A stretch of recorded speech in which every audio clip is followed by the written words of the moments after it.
So hi everybody, and welcome back to a live stream of the Bitcoin Day Trade channel. And today I wanted to start making a Bitcoin wallet for Windows, and I wanted to show you guys how to do that. And I've made a clean install of Windows so that I will be just as far as you would be. And I'm just gonna get started, and well, I hope you guys will join in. Wow, that went nice. Okay, so let me switch the screens. So this is my main screen. I have virtual machine installed. It's from Oracle.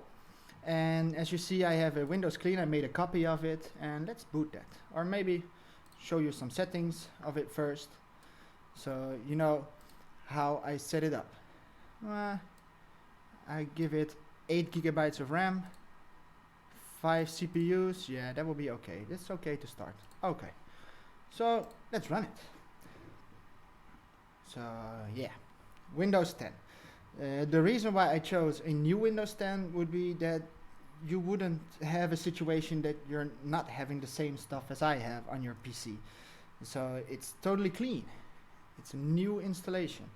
And I wanted to show you guys that we're going to use a Ubuntu in Windows 10. You can get it from the store, and we're going to use that to install the newest version of the Bitcoin wallet. And you're not supposed to use this wallet as a mining wallet. Let me give a password. But it is only for developing options or something. So let's go to a full screen, and let me show you how to do this. You go to the store, or you even have it down here, but you can type store as well. Let's go to the Windows Store. Give it a sec. Search for Ubuntu. Give it a sec, and here we have a couple of Ubuntus, and we're just gonna pick the first one. So we have to get it, and in the meantime we have to do something to our PC as well, because in these notes it says that we have to do some setup, and it says here use the administrator PowerShell prompt. So how do you get that? You go here, you type PowerShell, right mouse click, and run as an administrator. And yes, we do want to run that. And before we can use this Ubuntu, we have to give it some options, and it is written down here what we need to write. So it's gonna be, what does it say?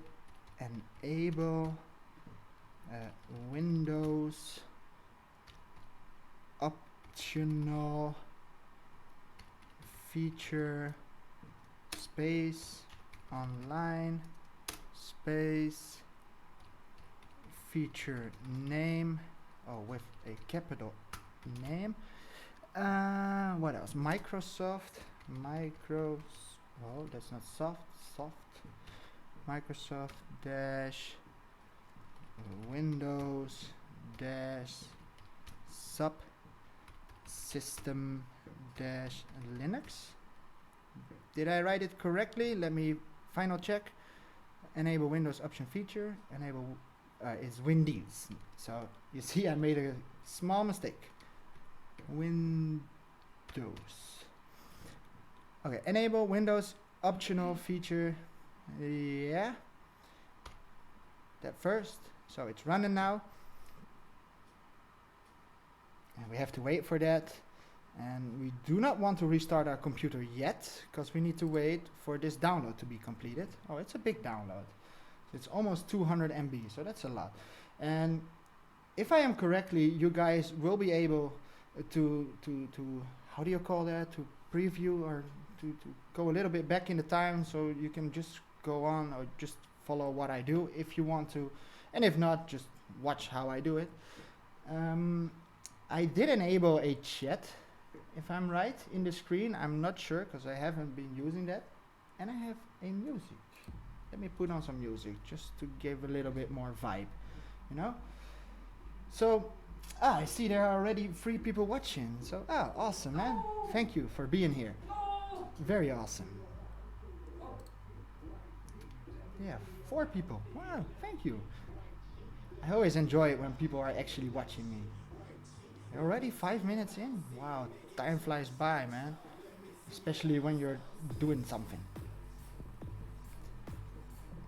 Come on. Continue downloading. So this is going to be a live stream with a lot of waiting, because it's a lot of downloading and compiling. So in the meantime, we can talk about stuff. Yeah, now we can restart our Windows. So it's updating the Windows now, so we will be able to run this Ubuntu. And it was necessary.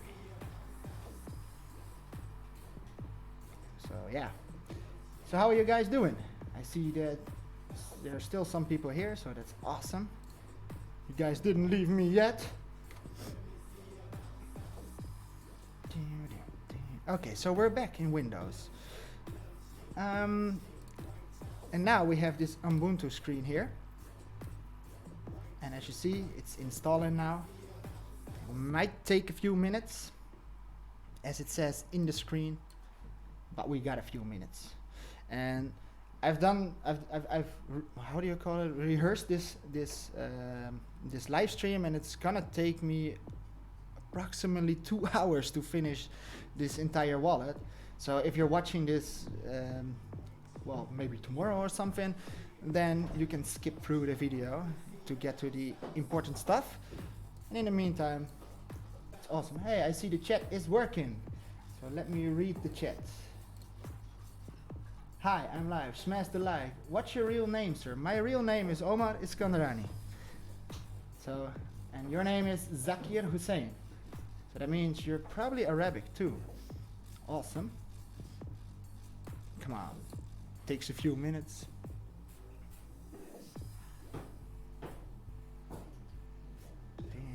Come on. Always takes way too long, this. But yeah, it's fun. It's fun to do this, especially when it's the first time. You feel so happy when you finally did it, when you compiled your first coin. And I wanted to show you guys this because it took me a while to figure this all out, and I know that there are people online searching this information, and I can't find it for the newest wallets, because there is some information on compiling wallets, but it's all for old wallets. So come on, installing. This may take a few minutes. He said a few minutes, we're already in a couple of minutes, so come on. And if you guys, is the sound okay? Is the music too loud, or is it not loud enough? Or I don't know, just let me know by the chat. Come on, come on, come on, this is taking way too long. We ain't have time for this. So enter a new Unix username. So my name will be Mr.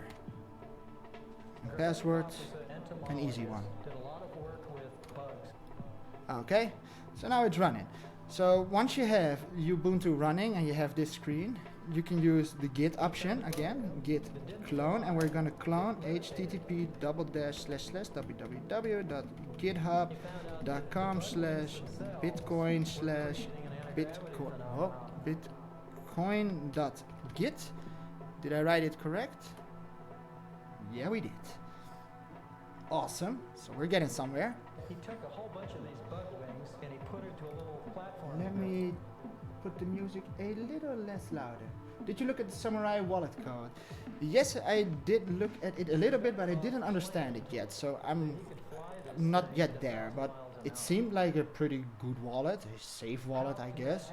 I think most projects, most Bitcoin projects are pretty safe, because the developers of all those apps, they don't make money off it, so they all do it in their free time for fun for you guys. Come on.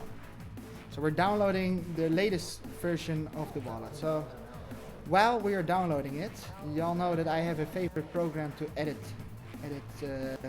text, and that is Notepad++ with a single D. Yeah, that one. Music is perfect. Okay, awesome. If you do enjoy the music, this music is created by myself and a couple of friends, and that's because we enjoy making music. We're pretty creative people, me and my friends, and I'm a technical, creative person, and that's why I'm very interested in this coding for Bitcoin. So let me download this, because it's all a new system, so there's nothing installed on the system yet. I can even show you at the configuration. The only thing that I have installed was the driver for my screen. So where are my installations, programs and features? As you see, there's nothing installed yet. It's a totally empty system. As a matter of fact, we're gonna install the first thing. English. Next. I agree. Next. Next. Install. Run Notepad. Well, we don't have to run it. We will run it when we're ready for it. So this downloading takes a while, and what we are downloading actually comes from GitHub. So let me go to github.com/bitcoin. That door was moving way too much. So what we actually did was write down here to get a clone, and it's the same as pressing here and download the zip file, but now we're downloading it directly into the Ubuntu subsystem within Windows. So that's a small difference. And so it takes a while. I want to get going, man. I want to show you guys how I do it, how you can do it, and once you're able to compile it, you could be able to generate your own wallet. That it will take a while, of course, to change all the software, to change all the code, but it's just to show you guys. 70%, come on. I ain't got time for this. No, I do have time for this, obviously. So how are you guys doing? I see somebody else joined us. So welcome to the stream. Thank you for being here. And at the moment I'm busy I'm going to compile not even the latest version, because it's not the latest version. It's the version that the developers are busy working on nowadays. So it's not a release.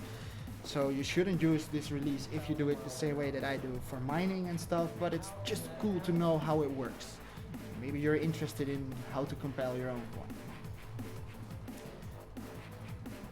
80% downloading. Why isn't it going as fast as I expected it to be?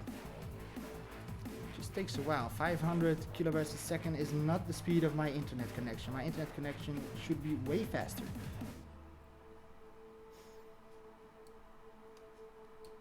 So in the meantime, I've been playing with the OBS, the Open Broadcasting Systems software, and the thing that I did, you might already noticed, I can switch screens now.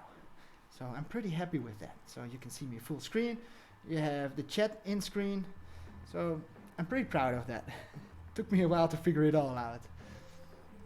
So we downloaded it. So the first thing we have to do after we have downloaded the source code is check out the source code. And we can do that first by checking out, okay, it is here. By pressing ls, we list it. We see that there's a folder Bitcoin, and we want it on our desktop because we want to be able to click in it, because we're not able to be clicking in this Linux system. But there is a mounting option, and that mounting option mounts the C drive. So what we can do is press CP for copy, R for the entire directory, the Bitcoin, press tab, space, and now we go to mount.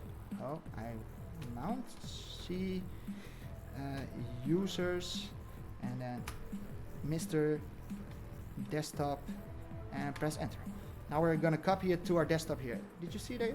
Well, I'm not in full screen mode, so let's go back to the ordinary mode. What is it? This button? I don't know. Come on, give me back my normal screen. That's the big screen, because you guys are missing out on what I'm typing. So what I just did was I wrote CP big R, the Bitcoin folder, and copy it, so CP is copied to our Mountain C user desktop. And now we have the entire folder here. So what we have here is the same as what we just saw online on GitHub.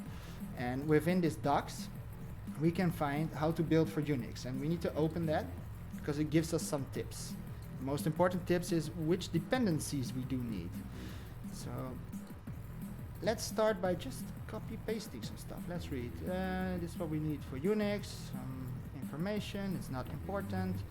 Ubuntu and Debian. So what we need is this. And the cool part is that you can just copy paste stuff. So let me first start with here, this one. And copy, right click, and it pastes it. Okay, next one, sudo apt repository Bitcoin. So what does this mean? Sudo means that you want root access. And root access is the access on your PC, well, access that you have access to files. And root is the root. You know, you have a guest, you have an administrator, and you have root. And root is very important if you want to install stuff. So let's start with updating everything on Linux, because Linux is pretty outdated now, because we just installed it, so it's a clean install. Let me get the chat back in screen. Did you know how to run a full node at a Raspberry Pi with connection from Blockstream satellite for bandwidth saving? No, I have no clue. Seriously, I really don't know. I really don't know.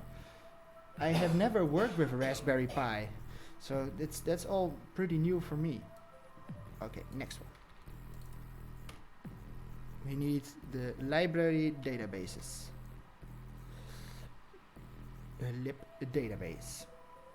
So this is going to be mainly downloading, and after downloading it's going to be compiling and installing all the dependencies that you need to be able to do this. Okay, so build requirements, this one. Let's go. Yes. We're going to do this. We can do this.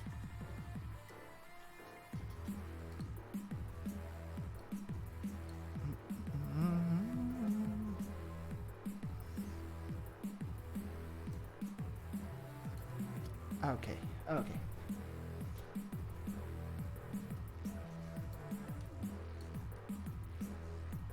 Video uitvoer is laag, YouTube super streaming. Oh, it says that I don't have a very good connection. Yeah, obviously, because I'm downloading at the same time. Ooh. I haven't done that before, so I hope you guys can see it well. It says that you might have some trouble with buffering, and that's because I'm downloading in that screen over there. But yeah, I have to do this to be able to show you guys how I do it. And it's a lot of waiting time. I see there are 3 people here watching. Thank you for being here.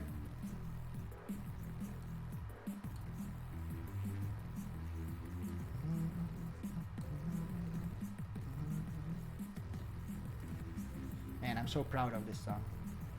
I really enjoy it. I made the song a couple of years back already. It's a while ago.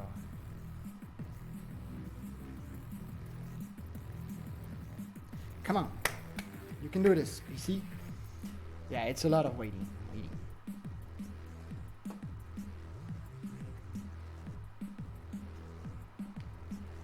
So what can we talk about in the meantime? Because this waiting is not very fun for you guys, obviously. Maybe you like what you're seeing in the screen. But yeah. What should we talk about, you guys? Yes, you were asking me of that Raspberry Pi. Now, have you ever worked with a Raspberry Pi yourself? I'm curious, because I've never used those things, and they seem very interesting, very cool. How are we doing here? Are we already there? It's unpacking stuff. So much work, man. So much waiting. Okay. Let's go back to a big screen. Why isn't it working anymore? Oh, that was the big screen. I forgot my hotkeys. So I've created some hotkeys to go to change between screens. And I thought that was a cool thing to do, because there's a lot of weight in here, and maybe it's not that interesting to see that screen just rolling and updating stuff, unpacking the lib boost. Oh man. Did you use the proof of work of Litecoin or Dogecoin in your project? Yes, I did. The proof of work, I think that you mean the way that they use the script, and script as in not script as in a script, but they call it script, the mining proof of work as they do. And I copied it, so yeah, it's the same. I know that Dogecoin copies its source code from Litecoin, And so I first worked on Dogecoin, but later on I preferred Litecoin because Dogecoin had some changes that I didn't like. It's only changes in the looks of the wallet, so it's not changes in code, but it's just the names of things that it was a little bit annoying to me. So yeah, I did use that same proof of work. They call it proof of work, but they whenever they talk about the proof of work, they actually mean when you're mining stuff, then they call it the proof of work. I never understand why they call it the POW, but they do. So, and I copied it in my project, but this is not my project. This is the original Bitcoin project. So we're compiling eventually, so we're not yet there, but we're gonna try and compile the wallet that they're working on at the moment. So it is the newest version, but it's not yet officially released, so they do not want you to actually use it to mine, for instance, and you could use it for fun, for a little bit of cash, but don't use it for all your cash and stuff like that. But this is mainly for people that want to know how to compile wallets themselves. And in the meantime, I thought it was cool to be able to talk to you guys in a live stream again, because I get the idea that some of you really enjoy the live streams because you hang around the entire time, especially you, Mr. 9456789. You're always here, man. I go online and within a couple of seconds you're here, so that's awesome, man. I really enjoy that. Wait, can your coin be mined with Litecoin ASIC miner? Yes, it can. It can be mined on all the ways that you can mine coins. So you can mine it with your PC, and obviously that's how we are all gonna do that first. Mine with our PCs, and maybe later on people with those ASIC miners will join in, but we don't know. We first need a place to be able to do transfers between coins, or else you just have the coins and you can't do anything with it. So that's a little bit lame, I think, in my opinion. Here we go. A lot happening in the screen. Let me go back to the full screen. Why is it only working when I'm here?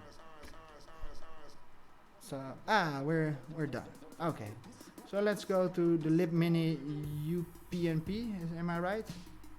Oh, let me just copy this, paste it here, install it. Yes, we want to install it.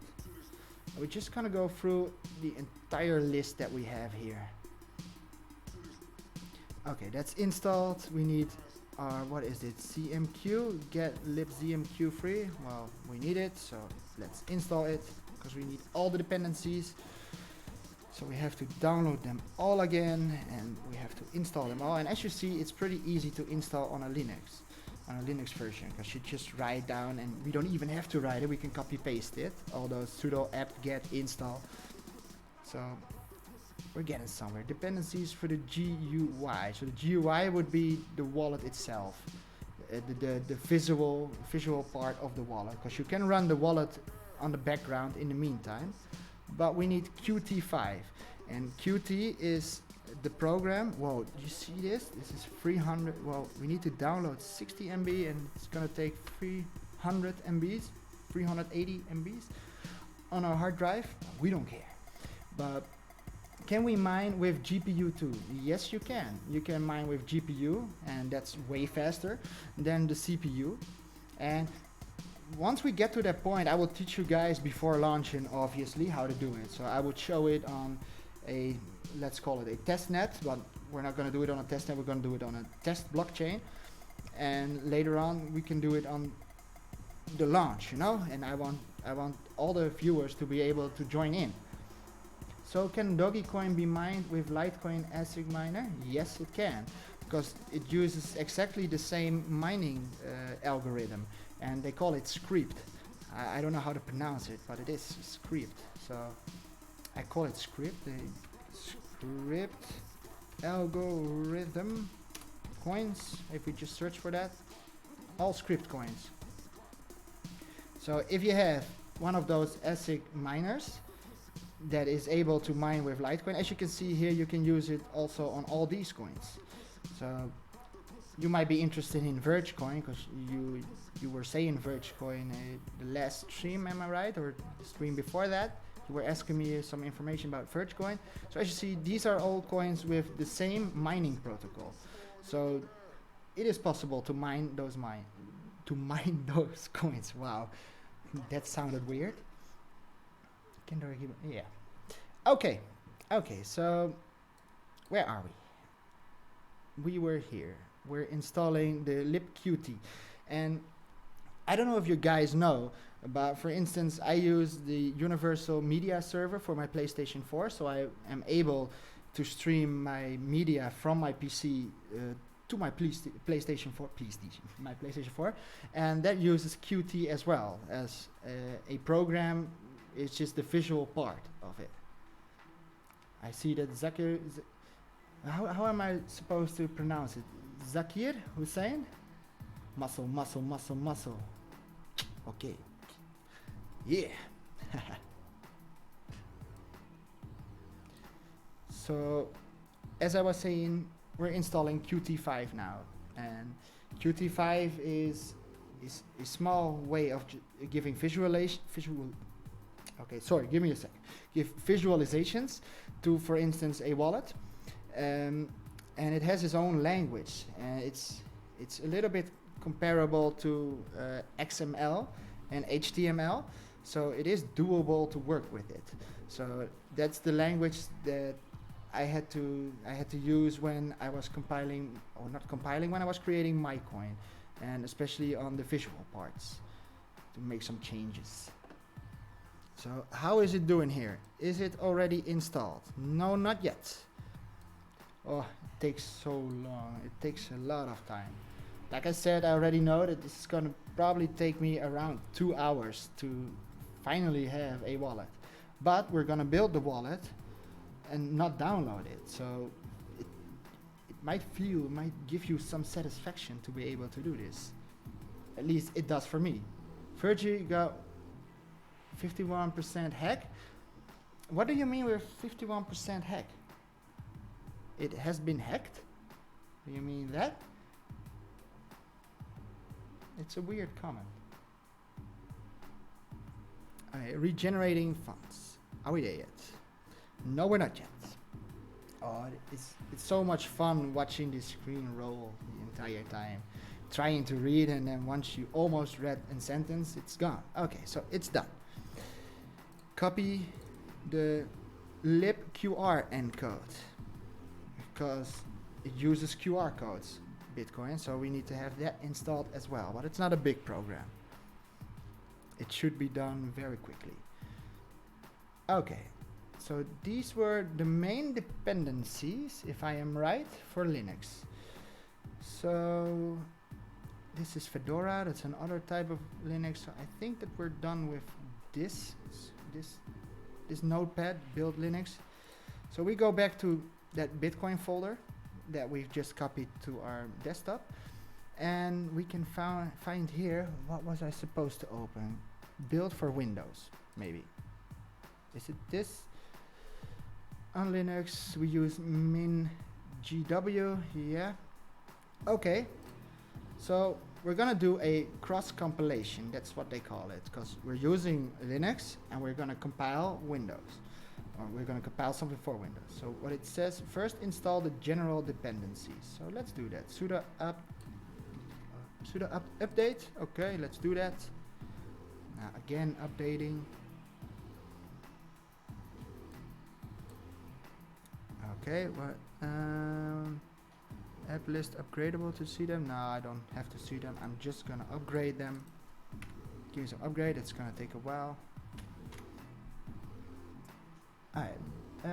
Bitcoin Gold and Zen Cash also got 51% hack. Type in Google Virgie 51% attack. Okay. I'll try that. I'm curious what they will say. Virgie 51% hack attack. Hit by attack losses. What happened? Hard fork in response. What is going on? Suspend another. So what actually happened? Does this mean that they mined 51% of the coins on an other blockchain, and that blockchain was bigger, so all the wallets started to synchronize with that blockchain? Is that what happened? I think that's what happened, because that could happen. If you create a coin, you do not write the checkpoints in the code, and you update a wallet. Well, you don't update the wallet and you don't write down the checkpoints. That means that if somebody else is mining faster than you and they make a bigger blockchain than yours, and everybody is connecting to that blockchain, they all download that blockchain, and that could mean that you lose a lot of coins if that blockchain is new and there is nowhere in that blockchain written that you own coins, even though you did always own the coins.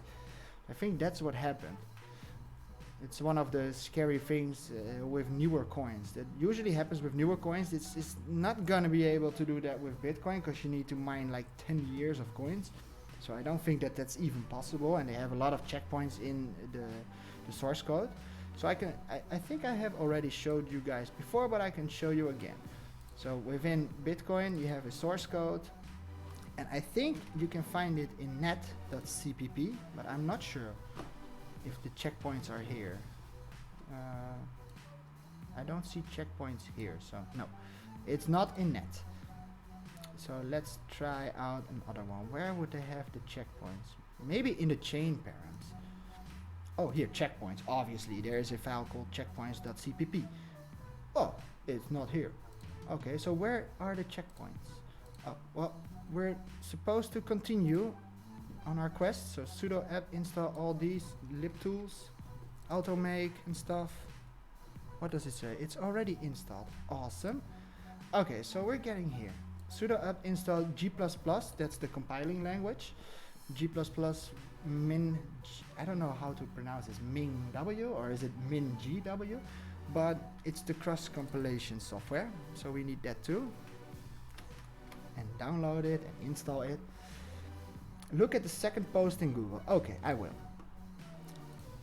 The second post, hard fork in response. Yeah, that's what usually happens in an entire new blockchain. So,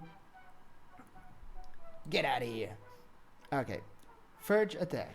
On April 4th, 2018, Verge, formerly known as Dogecoin Dark, yeah, you can see that in the source code, suffered a unique 51% network attack, resulting in someone mining 1,500 XVGs every second for 3 hours. Typically, a 51% attack requires creating a massive amount of hash power and overwhelming to the network. However, in this case, the attacker decided to work smarter, not harder.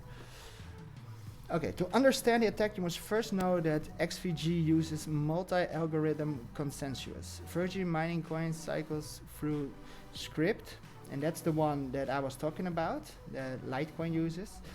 X17, where did I see that? I think it was Bitcoin Dark. And then you have here Lira2, Rev2, I don't know that one, I don't know what is this, I don't even know how to pronounce that. But yeah, these are the algorithm that it uses. So what if a block is mined with script, a certain amount of time must pass until script is allowed again. However, blocks submitted with fake timestamp fool the network, allowing a miner to use the script algorithm repeatedly. When a miner submitted mined coins, he or she spoofed their timestamp, making it seem like an hour has passed since their inclusions on the network. Okay, so they made fake timestamps. So that's pretty smart. That's a smart ass, man. So Virgie hard forked itself to save itself. Interesting, man. The Verge team eventually sprung into action by copying a commit to Peercoin from 3 years ago and tried to stop the attack. Okay, you can see the Peercoin commit here and Verge is here. There are still skeptics that believe this update will be insufficient to stop future attacks. Yeah, it's very interesting, man. Very cool. Cool to figure it out. So how are we doing here? What am I doing? Get back to where we were. I don't have 2 hours. Okay.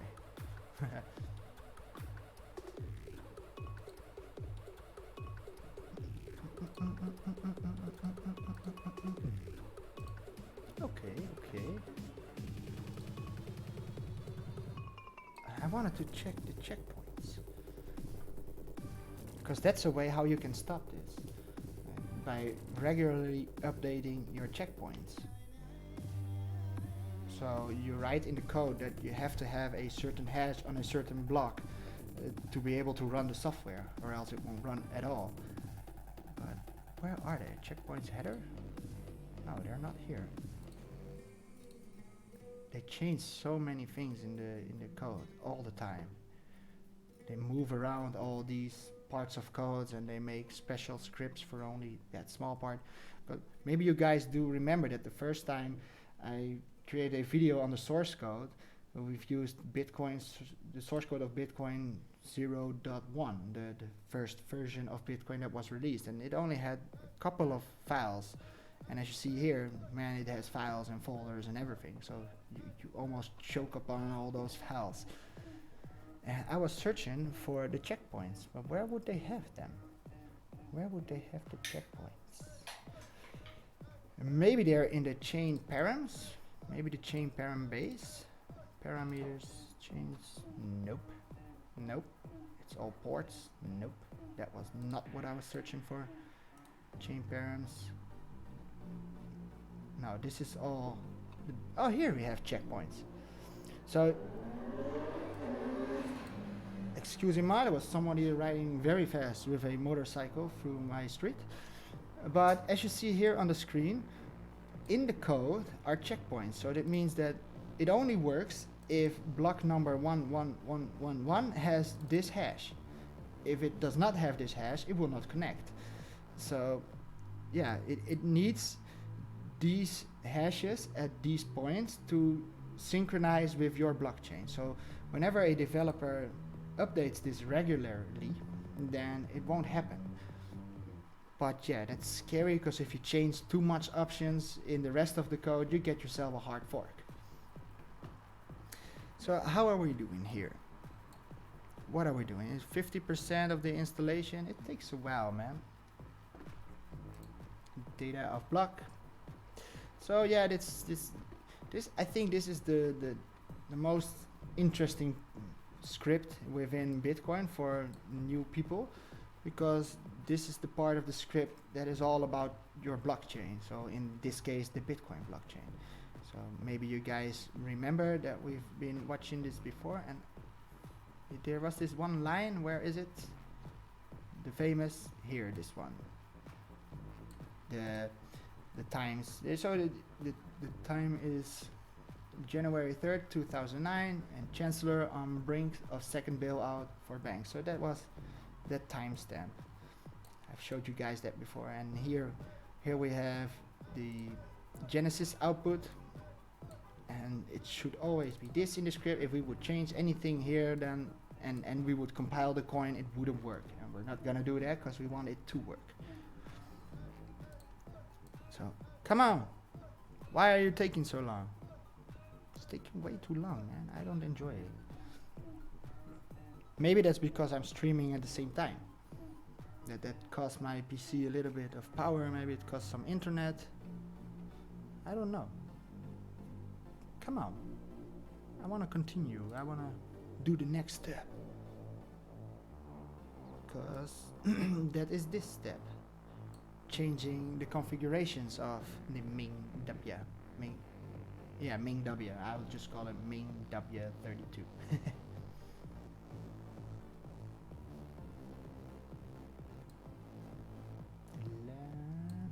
Come on. It kind of looks like it froze. Are there any changes? I don't see any changes yet. Or did it? 60%? Is my PC doing anything? Which coin do you think will win Bitcoin BTC or Bitcoin Cash? Obviously Bitcoin, not Bitcoin Cash. And the reason why I think that is because we all know Bitcoin and everybody wants Bitcoin. not everybody knows about Bitcoin Cash. And personally, I even didn't like the idea that Bitcoin Cash was a fork, because I showed you in older videos, one of the first videos that I've uploaded, that you could just grab your old private key and get a copy in Bitcoin Cash. And what they hoped was that everybody would start using Bitcoin Cash, but not everybody did. As a matter of fact, most people just cashed out their Bitcoin Cash, like I taught you guys how to do it in my older videos. Even though it is a lot faster than Bitcoin, I personally think that Bitcoin will always be that main coin, and it will be it will be an asset more as a coin for spending. So I personally believe that it is my retirement. Like, if you would have one Bitcoin now, and in a couple of, let's say in 20 years, you'll be able to retire on that entirely. That's what I think. It's not necessarily what I believe, it's not what I know, it's just a gut feeling. And I could be wrong, obviously, but I don't think that Bitcoin Cash would beat Bitcoin in a way. That would be weird, because everything works on Bitcoin and not everything works on Bitcoin Cash. Like, all websites work on Bitcoin, it's the main currency. But I think that we would still have Bitcoin Cash in a couple of years, obviously, just because of the fact that it's so fast. It's a way faster coin. But if you are very rich, then you don't need fast cash. You just want to own it. You want to have it. You can always exchange it to Bitcoin Cash for the fast transactions.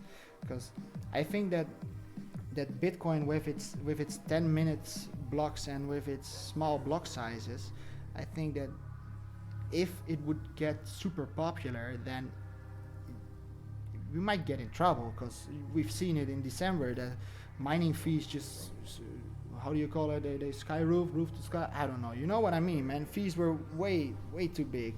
For instance, I wanted to trade on Poloniex, so I sent my Bitcoin to Poloniex, and luckily for me I sent it like $10,000, I guess, but I had to pay in euros, I think it was 40 or 50 euros to transact. So that's very expensive, especially if you would do a transaction for like a couple of euros. So then you pay way more for a fee than for the transaction itself. So that's a bad thing, and I think that Bitcoin Cash had a solution for that. But if you are owning, for instance, $1 million, then you don't mind, because you don't want to spend the entire time from that one wallet. You want to keep it safe. So what I think that's going to happen in the future is that big banks would jump into this system, and they're going to give us our own private keys at the bank where we can store our Bitcoin safe. Our Bitcoin. I think that they're just going to get Bitcoin and not another coin, just the basic coin. And whatever happens, I don't care. You mean transaction fee? Yeah, that's what I meant. The transaction fees, they went through the roof, man. It was way too expensive to transact some Bitcoin back in the days. Nowadays it's different. There are not that many users transacting nowadays. So come on, why is this taking way too long, man? I'm not used to it taking this long. I don't have 16 minutes for just this installation. Well, I remember that MingW took a lot of time to install, so it makes you very tired, especially when you're behind the screen waiting. You luckily have me talking all the time, but if I wouldn't say anything, then you'll be bored very quickly. Yeah, it's 66%, so we're getting somewhere. Come on. And it's probably because of the fact that I am streaming. Yes, Bitcoin is Bitcoin, nothing can replace it. Yeah, because, like, think of it in a different way. Think of a little bit older generation. Think of the, let's say, 60 years and older people. Those people, if you would say, oh, you know Ethereum, they'll be like, what? You ask them, do you know Dogecoin? They'll be like, Doge, what? What are you talking about? well, I mean Dogecoin, but you know, when you're talking about Bitcoin, they'll be like, Bitcoin, I've heard of that, I've seen it on television. So everybody knows that word, and that's very important when you're talking about marketing of something. So Bitcoin is marketed very well in opposed to the other coins. What do you think about Lightning on Bitcoin? To be honest, Lightning on Bitcoin is something that I have no clue yet what they actually mean with that. So let's just search for it together. Lightning Bitcoin. So what is it? Trade Bitcoin, Lightning Bitcoin is a fork of the Bitcoin blockchain by adopters DPoS consensus mechanism blah blah blah block size. So that means it is a fork again, so it's kind of like Bitcoin Cash but a little bit different. I don't know. I haven't heard of it. So is this a different coin? Is that what I'm looking at? A new coin? Again? Because they learned a lot of Bitcoin Cash that you can make a lot of money by just copying whatever you own in Bitcoin and then selling it? I don't know.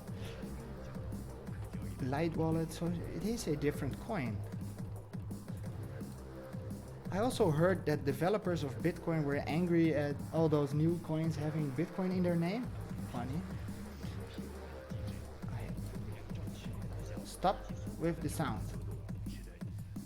Why can't I just quiet it down? I don't like it when websites make noises. I want to make all the noise. So what do I think about Lightning on Bitcoin? Or am I doing it all wrong? Am I just acting like a moron and searching for the things that I shouldn't search for? Lightning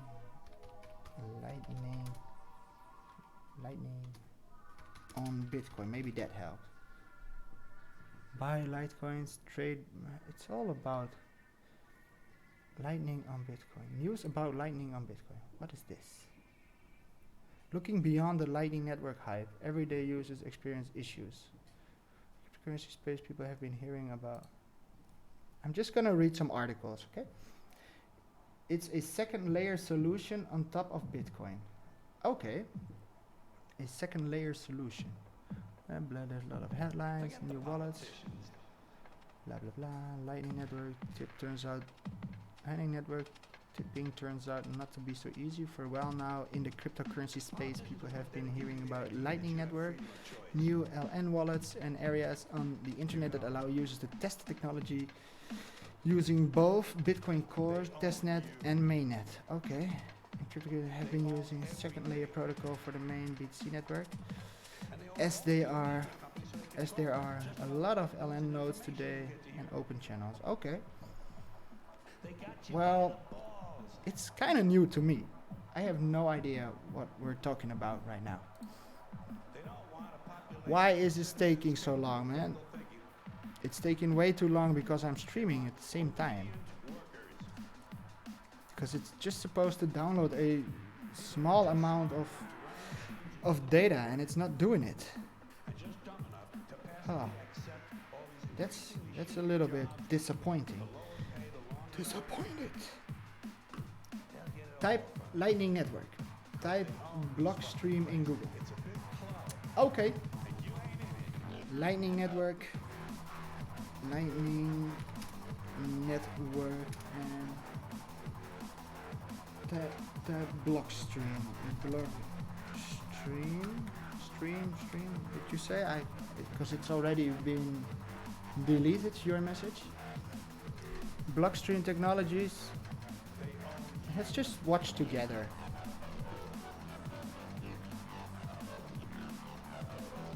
And why isn't my screen downloading faster?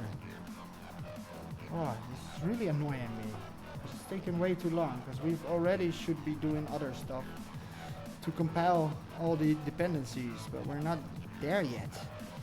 We're still upgrading our system. Damn, man. Okay, so you want me to read it.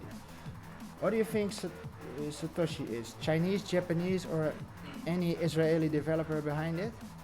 I don't know exactly who it is, but I think, to be honest, that it is just a group of people working together on a project that has been going since 1990. So before Bitcoin, there were other coins, but they all failed at making private keys, public keys, and addresses. They all failed at that part because you could always copy money, and Bitcoin was the first one using this system that we use nowadays that we call blockchain to check all the hashes and to check if your private key is the correct one when you want to send something. And you know, so I think that Satoshi actually is a name for a group of people, and I don't think it is one person. I definitely don't think it's one person because it's way too much work for one person to do. That's what I think. And people that knew Satoshi, the digital in the digital world, that they had emails with him or with him, they all say that it didn't feel like one person. You know, like, or he would be schizophrenic, or it would just be a group of persons. But I'm not sure. The only thing I do know is, and I think I showed you guys this before in another stream, is that the Satotate is a mathematical solution that is quite similar to this entire elliptic curve cryptography that we're using in Bitcoin nowadays, that OpenSSL uses. So it's a technique created by a man in I think the 40s or something, and it's called and that man was called Sato. So I think that Satoshi has something to do with that, especially because if you search on that Sato, you will see exactly the same formula that is in Bitcoin. Well, not exactly the same, but it's y squared equals x to the third minus x, I think, or plus x, I don't know, but that's not that important, that plus x or minus x, because minus and plus is not very important when we're talking about graphs, you know, lines on x and y. So if you have a plus or a minus, it only means you move the entire graph up and down. So I think that is behind the Satoshi, and I don't know what Nakamoto means yet. I'm still searching for it. And there's literally nothing happening here. Am I right? Is there something happening in this in this black screen? I get the feeling that it is crashing. I don't know. I'm just gonna quit it. Okay. Why isn't it? Okay. Because it's only 27 MBs. Why isn't it downloading it?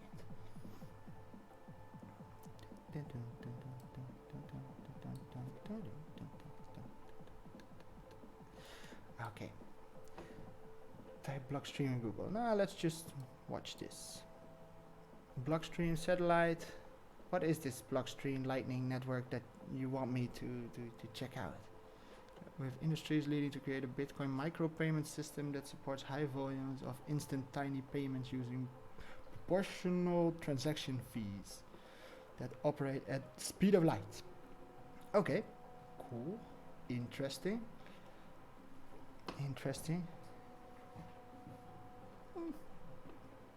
All new for me, man. Like I said, I'm focused on the Bitcoin source code, the Litecoin source code, and my own source code, and mainly on my YouTube channel. So these things all go by way too fast for me, man. And there's always a new project because it's open source, so everybody is working on their own project.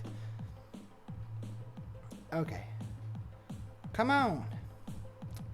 It's taking way too long to download. Only 27 MBs, man. That's not much. I really hoped that we would be through this already, because how long are we online now? We're almost an hour in and we still haven't done this. Wow, we're never going to be able to do this within 2 hours because it's taking way too long. Wow, there's movement in the screen.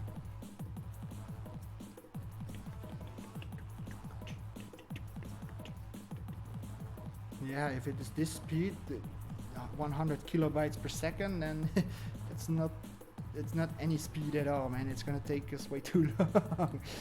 But yeah, we can do this. we're gonna do is read all the paper if you have time sometime. Yeah, I hope you do understand that I'm not gonna read that entire paper right now, and I think I'm gonna do that maybe later tonight or something. I don't know, but it's a lot of information you always send me.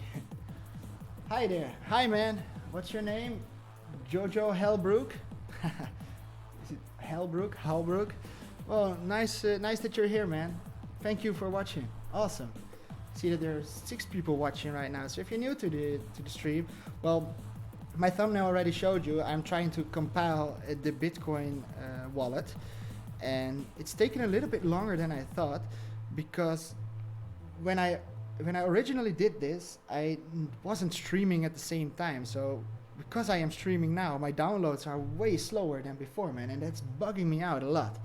But it's awesome that you're here, man. Thank you for being here.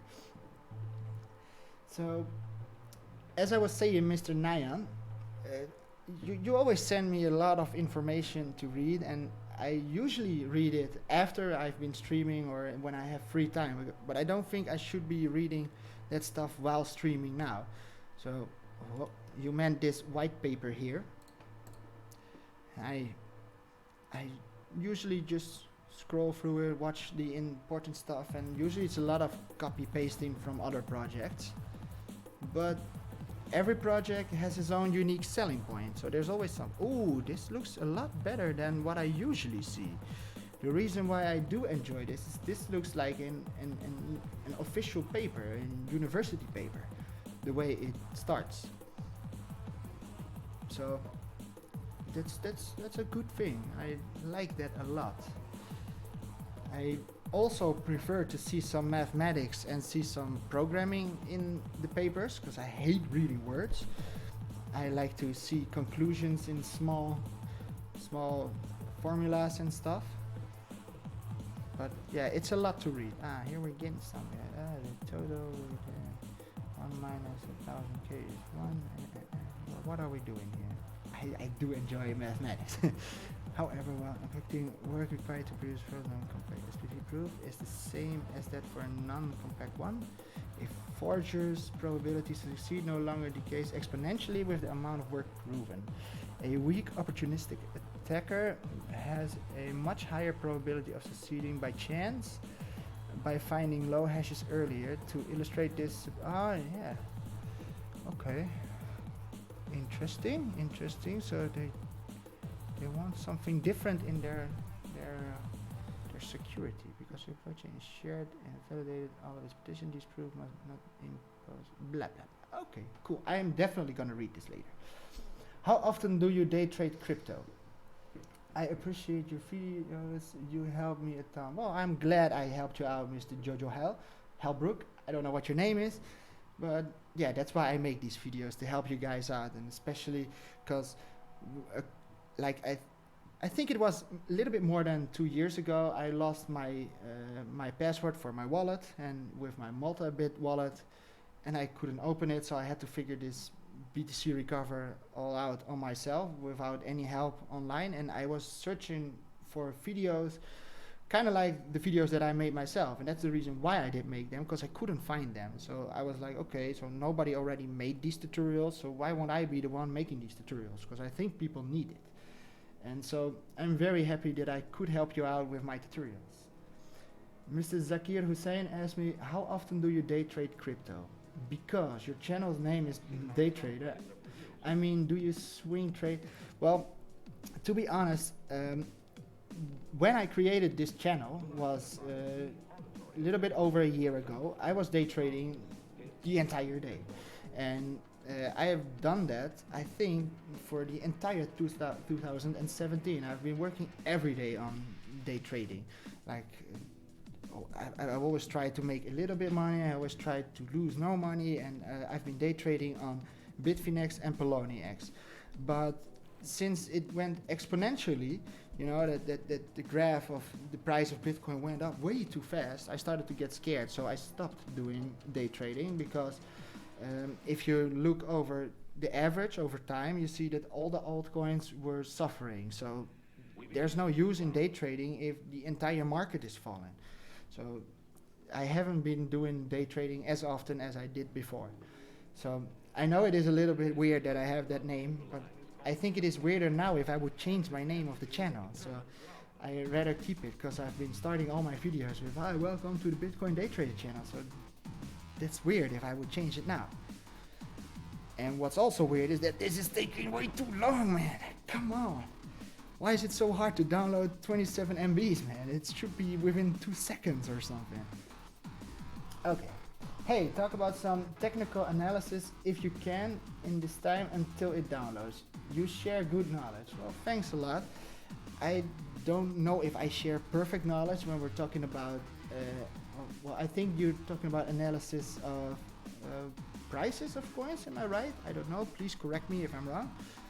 So if I would try to predict what's gonna happen in the short upcoming period, I think that Bitcoin will drop to approximately $5,200, I guess, I'm not sure, and I think that then all of a sudden it will rapidly go up again, but stops at around $8,500, $9,000. So it would be smarter to do some week trades instead of day trading nowadays, and especially because it's all shrinking, but you can still make money if you sell at the right time.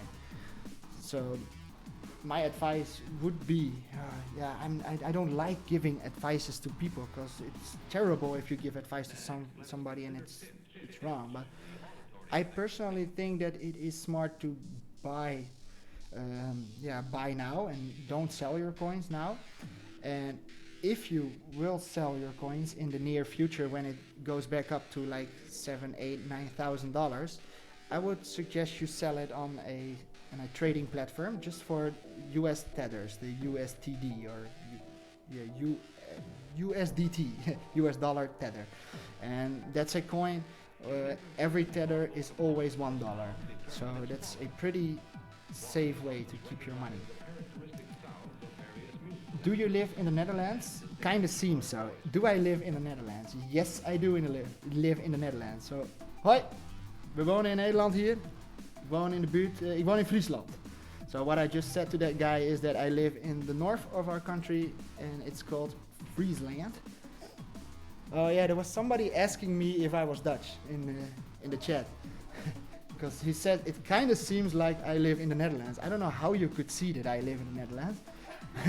But I think that you meant that you saw it on my windows and that you could see that there's Dutch all over the windows, you know? Especially when I'm on YouTube and stuff and on Google, it's all in Dutch. Do you think, which do you think is cooler? Bitcoin back 32 SegWit address format or Bitcoin cash address format? Huh, what a weird question, man. You always give me those weird questions and come on, what do you think is cooler? Bitcoin SegWit address format or Bitcoin cash address format? Well, I don't even know what a Bitcoin cash address format is. To be honest, I've never heard of it. Sometimes I think that you even know more about this stuff than I do, man. Because you're always asking me those things and I'm like, how am I supposed to know? I don't even know what you're talking about. So, what do I think is cooler? Well, I obviously think that Bitcoin is cooler than Bitcoin Cash. So I will be on the Bitcoin back 32 SegWit address side of this question, but I don't think that that's what you wanted to know, that I'm just choosing sides because I prefer Bitcoin over Bitcoin Cash. Ah, come on, Mr. Download, you're so slow. Oh, I forgot I can do this trick. It's not working. This trick. Wow, now you can see me big again. Yeah, this might be cooler for you guys. I don't know. What do you prefer? Do you prefer to see my big fat face in your screen the entire time, or do you prefer seeing this black screen? Because I can change it just by pressing a button, you know? Wow. I can even show you this screen. Cool, huh? Well, I'm having so much fun, man. That's because I'm hearing music that I do enjoy. It's either created by me or it's created by a friend of mine. For instance, this song from Scotty. So Scotty, if you're here, thank you for this song. I don't think Scotty is gonna watch my streams. Okay. Type it in Google, please. Oh, what's it like in the Netherlands? Lol, I know nothing about it. Okay, what's it like living in the Netherlands? And what is it like? Well, if you live in the Netherlands, you will probably say the same thing. You hate taxes, paying taxes to the government. You hate the weather that we have here, because we have terrible weather, even though it is pretty nice right now. The sun is shining, but it's usually, well, in the summer you get a lot of rain. We have pretty good laws here. We don't have a lot of poverty, you know, like poor people. We have a small percentage of people, and I don't even think we can call it percentage, but we don't have a lot of homeless, we don't have a lot of junkies on the street, we don't have ghettos, but we also don't have the super mega filthy rich people, except for our queen. Yeah, our queen, she owns 51% of Shell, and you know Shell is like super hell Shell, the oil company. But yeah, oh, here we have Raja S. Hello, Dumbro, can you help me? Hello, Dumbro, can you help me? How am I supposed to help you? Are you talking to me? I'm not Dumbro, but I might be able to help you.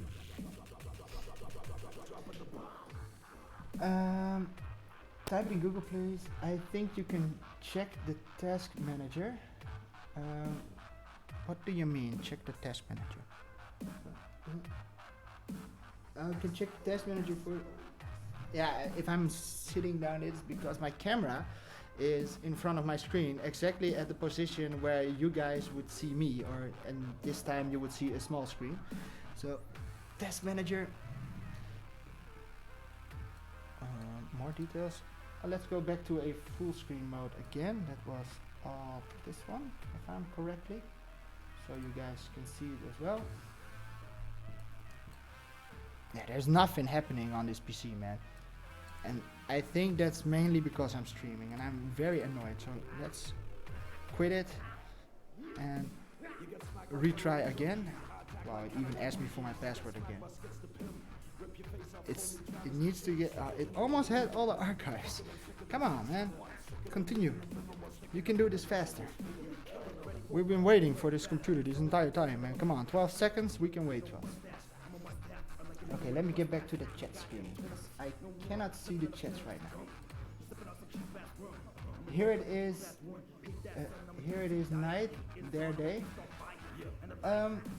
Yes, it is day here. Well, it's not day, it's 8:30, so that's like 20:30. I don't know how to call it, like 8 o'clock and 30 minutes at night. Well, it's not night, it's evening, you know. It's gonna get darker soon. You think it crashed? Fascinating, love the accents over there. So where are you from? Are you from the United States? Am I correct? Because you do type perfect English. So that's why I think that you're from the United States of America, but I'm not sure. I think it crashed, or maybe not. No, I don't think it crashed. I personally think that my PC wants to download stuff, but I'm asking my PC to stream to YouTube. The Netherlands is famous for cow products. Yeah, it is, man. It's famous for cow products, and it is famous for Heineken beer. But yeah, cow products. Yeah, that's true, man. Cheese here is perfect. Like, I went on holidays to some couple of other countries. For instance, I've been to the United States of America. And in the United States of America, I just wanted to eat a, what can you call it? A grilled cheese sandwich. I think that's what you could call it. We call it tosties. But yeah, I tried eating that cheese and it was nothing as I expected. I expected to have our Dutch cheese, but it wasn't. So I was how do you call it? I was very disappointed in the taste of cheese in the United States. Yep, he's from the United States of America. Never have I been out of the country. Well, you know, the United States of America is a huge country. I wouldn't even call it a country anymore. I think that states are more of a country, since you all have different laws in states, you know.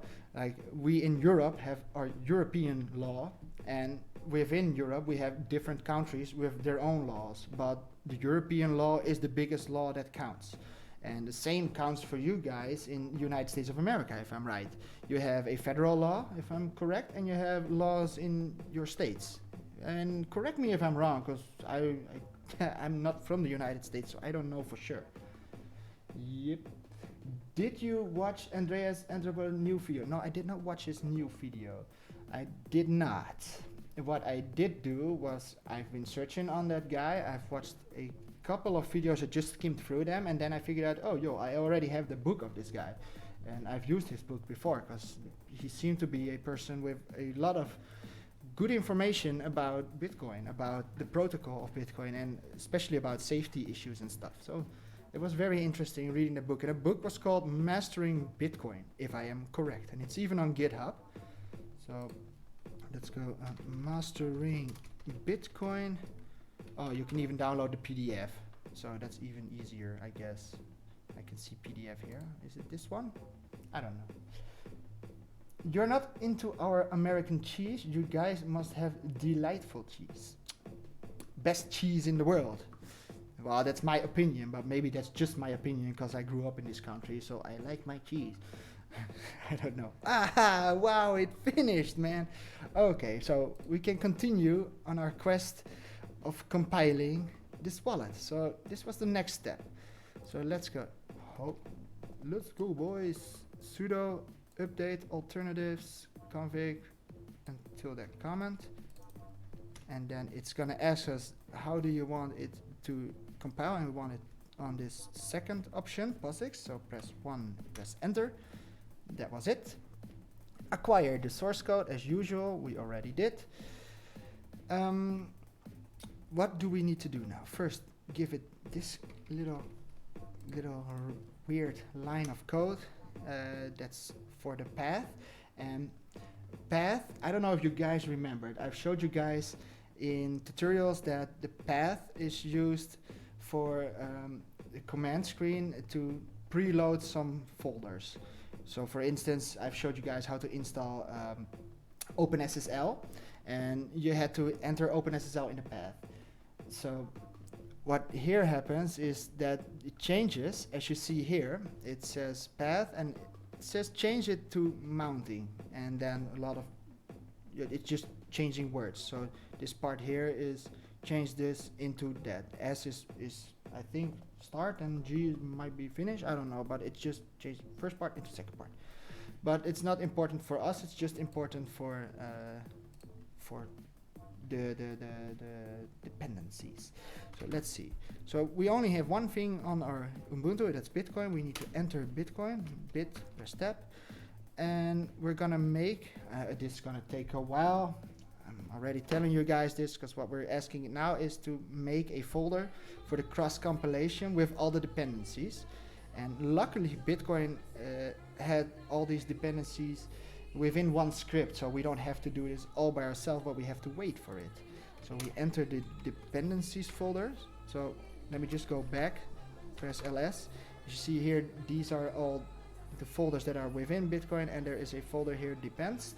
These are the dependencies for Bitcoin. So depends, press tab, we go into that folder, and we need to make a host. So we need to make all the dependencies for the host, and we just pre-installed, and that took us a while to install this. As you see here, we installed this mingw. So what we're gonna do now is tell it to make all the dependencies, and we're not gonna like waiting on this, but we have to, and this is gonna take a while. But in the meantime, we can talk more instead of talking about cheese and cows, obviously, because what would Holland be famous to? We're famous for tulips. Am I right? Tulips, tulpen. And what else? We have wooden shoes, as you guys in America call it clocks, if I am right. We have windmills, even though I'm talking about. We have hagelslag, hagelslag as we call it, which is chocolate sprinkles for on bread. And what else? What else is typical Dutch?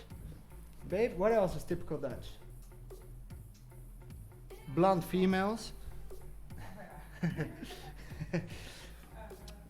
um, yeah, and we have everybody has milk all over.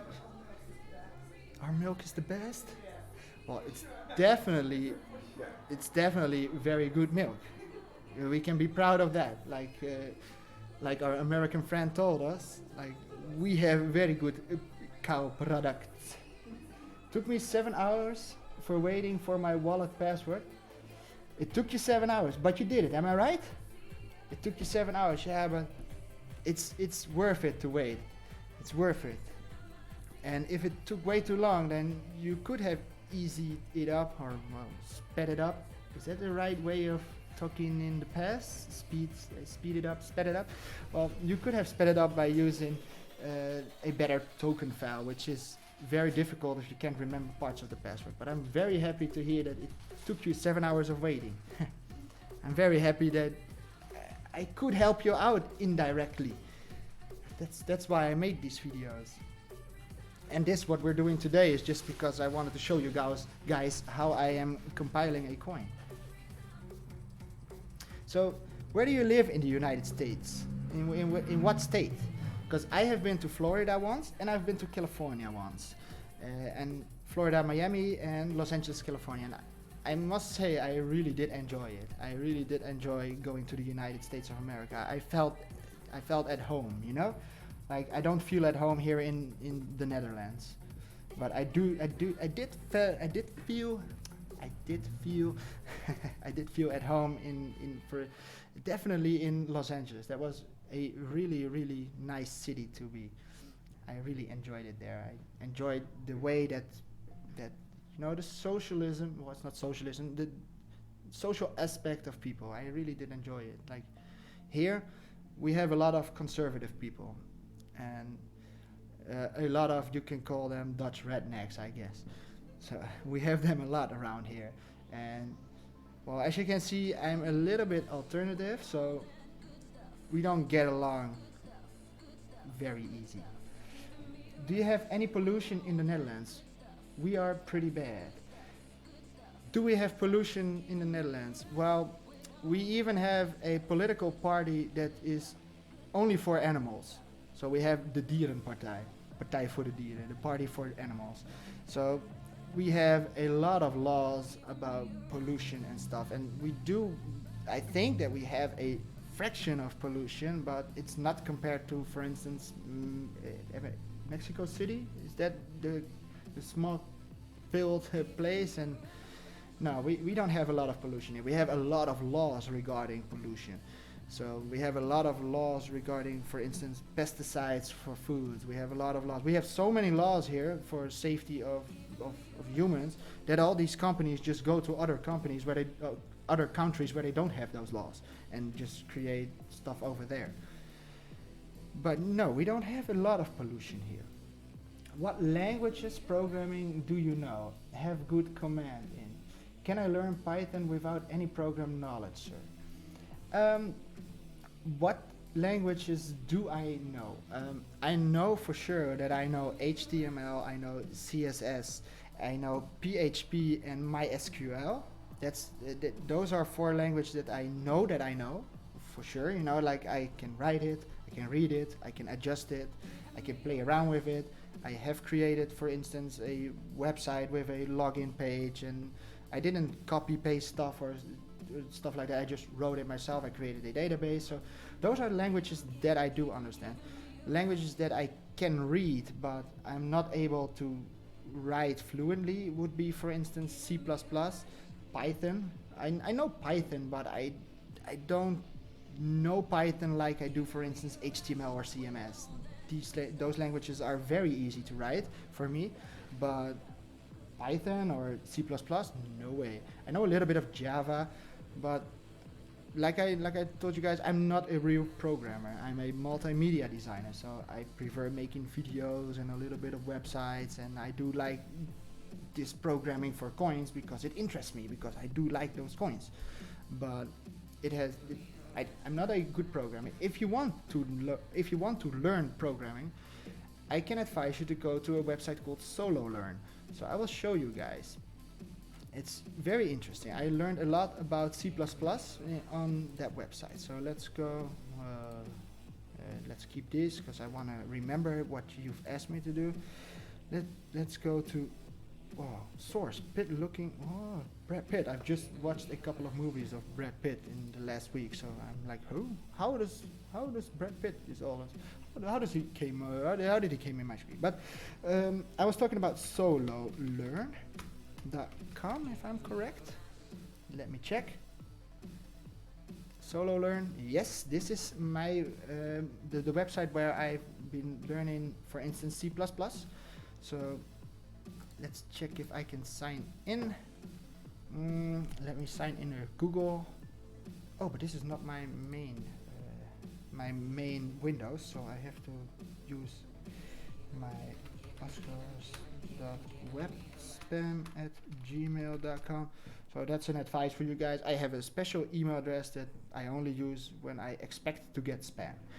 So let's try and sign in. Unlock it with your phone. Notification. Tap yes, then tap on your phone. Okay, trying to sign in. Yes, I am trying to sign in.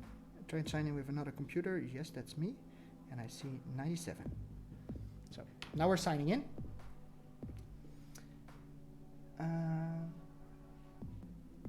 Here. So here you can see these are the languages that I took some courses on this website. And I can show you, for instance, well, C++ is interesting if you're interested in the source code of Bitcoin. And here you see it. These are all finished. So complete circles, Java, I'm a little bit, and here's Python. So for you, it's interesting to focus on Python free. So here. And if you go to the course of Python free, you can also download this for your mobile phone. So you can do this on your phone as well.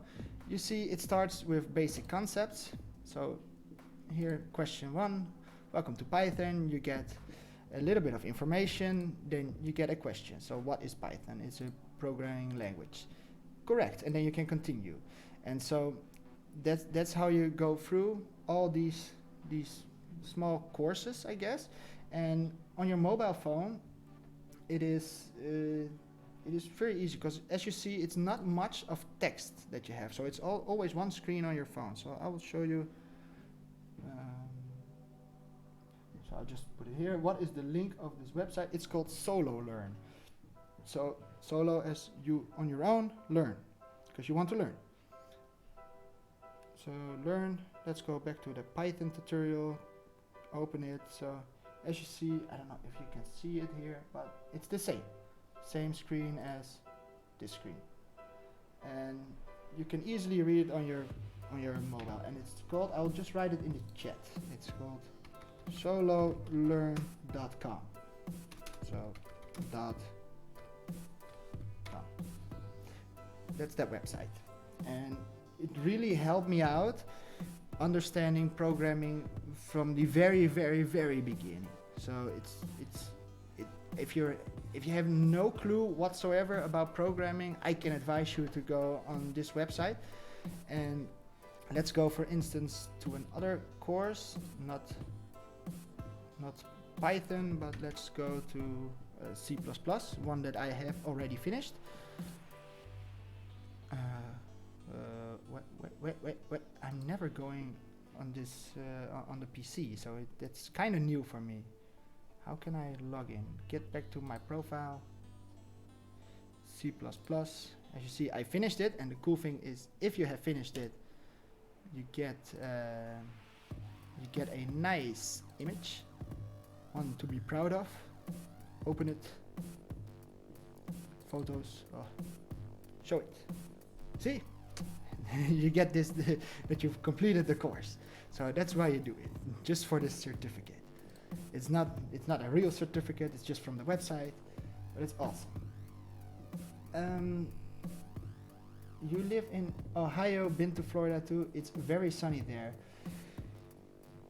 You know, when I've been to Miami, one thing that really amazed me, well, it's not maybe even Miami, but it's America in general, was the differences between people. For instance, you have small people and you had huge people, and you had fast food everywhere. And one of the things that I thought was very weird was that, for instance, fast food in the United States was so cheap. It's so cheap compared to here. Here, if something is unhealthy for you, they make it a lot more expensive for you to buy. And so everybody here buys groceries. Everybody here cooks dinner at home. Everybody here eats at 6 o'clock at home. That's just what we do here in the Netherlands. And opposed to the United States where I went, everybody always eats outside. Well, maybe not everybody, but a lot of people, you know? A lot of people went eating outside, and that was a weird thing for me. I did enjoy it, that idea for cheap food and stuff. So, how is this going? It's still going. Like I told you, it's all installing stuff in the background. But yeah, so I hear you are into Dogecoin. I really hate the name Dogecoin. I prefer calling it Doggycoin because it says dog, coin. But yeah, Dogecoin. Where do you think Dogecoin will end up in the long term? I think that Dogecoin has proved it's proved itself on Bitcoin, and everybody that is a little bit into Bitcoin knows Bitcoin, Litecoin, Ethereum, Dogecoin, even though they all call it Dogecoin. So I don't think that Dogecoin would be gone in a couple of years. I think it's here to stay. I definitely think it's here to stay. But it's all up to the developers, because once the developers stop developing it, it would die eventually, and people would leave that coin. I think you can make more videos about making people understand cryptography and digital signature and other math stuff used in Bitcoin and Litecoin source code.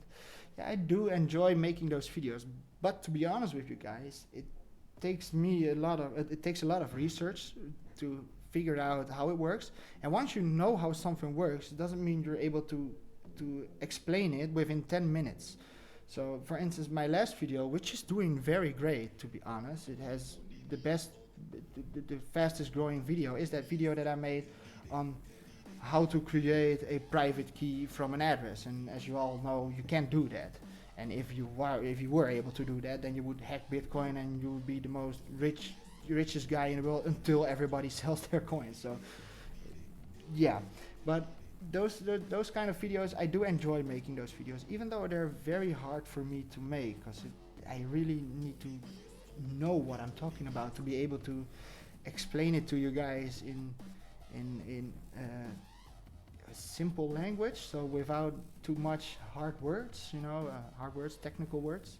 Sometimes I hear myself talking English and I'm like, damn man, that doesn't sound right. We're always eating fast food. Dinner at home is very rare. Yeah, I noticed that, and I thought it was so weird, to be honest. We have food out of the wall. My girlfriend just told me that we have a Fabo. That's what they call it here. That's a cafeteria, and they sell croquetten, and you probably don't know croquettes. I think that you can call it croquettes. Croquetten. Dutch croquettes. So these things, they put it in walls, and let me just show you the Fabo. And you can buy it by just throwing a coin in a wall. And this is especially cool for you when you're drunk and it's late at night and you're in the city. Then you use this stuff. You just throw in €1 or something and you get a little bit of fast food.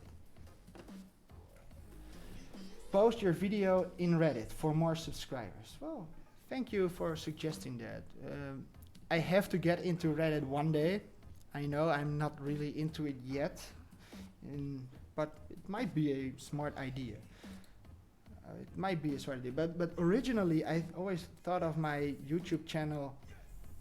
I always thought that YouTube would be a tool and not my main focus, YouTube would be the tool to make it able for people to watch videos in that they don't have to go to my server of my own website, and because I have to pay for bandwidth and Google pays the bandwidth for me. So that's why I use YouTube, to be honest. And so I never even thought of YouTube as exposure. You know, I never expected my channel to grow a little bit. So I expected my channel to stay at like maybe 10, 20, 30 followers, and before I knew it, I got 100, and right now we're at 860 almost, and that's like a lot to me, man. I never expected that to happen. So yeah, I should post my videos on Reddit. It might help out. It definitely might help out. But what I do think that helps out the most is making good videos. Because that last video, that what I was just talking about, that how to make a private key from a Bitcoin address, that video does pretty good. Because I know that a lot of people around the world are searching for hacks and hacking Bitcoin and stuff. So I thought maybe I should make this video. And because a lot of people always email me about, can you help me out getting the private key of this wallet? I lost it. And then I check it and I'm like, no way that you own this wallet, and I can't even help you because nobody can help you. So it's sad if you are in the situation that you've only written down your address and you would love to have your own address back. But most of the people that email me, I don't believe them that it was their address. And even if it was their address, I can't help them. I can't help anybody because it's just impossible to work with that elliptic curve, as I taught you guys in the last video. You can't reverse that mathematics. It's just not possible. So, yeah. Cool. Let me just read some more of the comments. Toki. I think you are alien. You have vids on physics too. Come on, man. Tell us what more you know. Oh my god. How did you... you did find my physics videos? Oh, awesome. There was some guy, he thinks I'm an alien. He's like, you are alien, man. No, I'm not an alien. I was born and raised here in the Netherlands. Man. No, I'm not. Yes, I am. No, you're not. I can prove it, but I'm not gonna prove it. No, you're not. Because somebody told me that you should never show your passport on the internet. He's an alien. I'm not an alien. Yes, you are. If I'm an alien, then you are an alien as well. We all are aliens. I think we all are aliens. Yeah. What more you know? What do you want to know? Because the only thing I can teach you guys is be careful with your Bitcoin and be careful with your private keys and stuff. And I can tell you guys that I personally believe that there is an ether.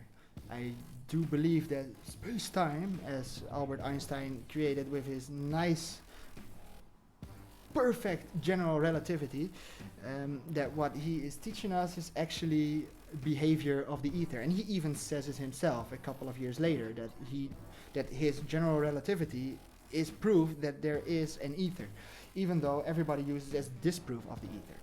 But that's just a completely different topic. So if you want to get into that stuff, then you should go to my other channel, which has no followers.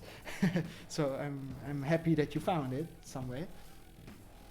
But what do you want me to tell you, Mr. Zakir Hussein? What do you want to know? Because I'm very open. I like to share stuff that I know. And whoa, there's happening a lot in my screen right now. Bam, bam, bam, bam, bam. Just checking. Well, it's gonna take a while, but we can do this, man. We're gonna do this. But oh man, it takes a little bit longer than I expected. Because last time when I did this, I was at 1 hour and 20 minutes finished with what we're doing now. So this is the it's installing all the dependencies that are necessary for Bitcoin to finally compile itself. And like I said, I was at 1 hour and 20 minutes, and right now we're at 1 hour and 33 minutes, and it's not yet done. And this took a while that it is doing, and like everything took a while. So I think we will be here for like another hour before we can see our wallet. And you guys will see that we have created a wallet just from the source code, the latest source code, which you should never use when you're mining or stuff like that. You should always choose the official releases. Just download it. But this is just for if you are interested in compiling a coin. So same principle that we are doing here would apply to other coins as well.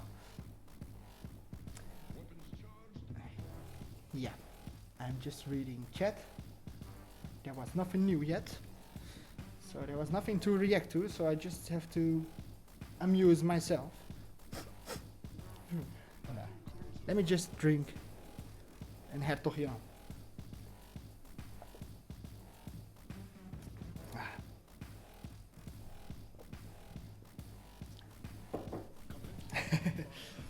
Yeah.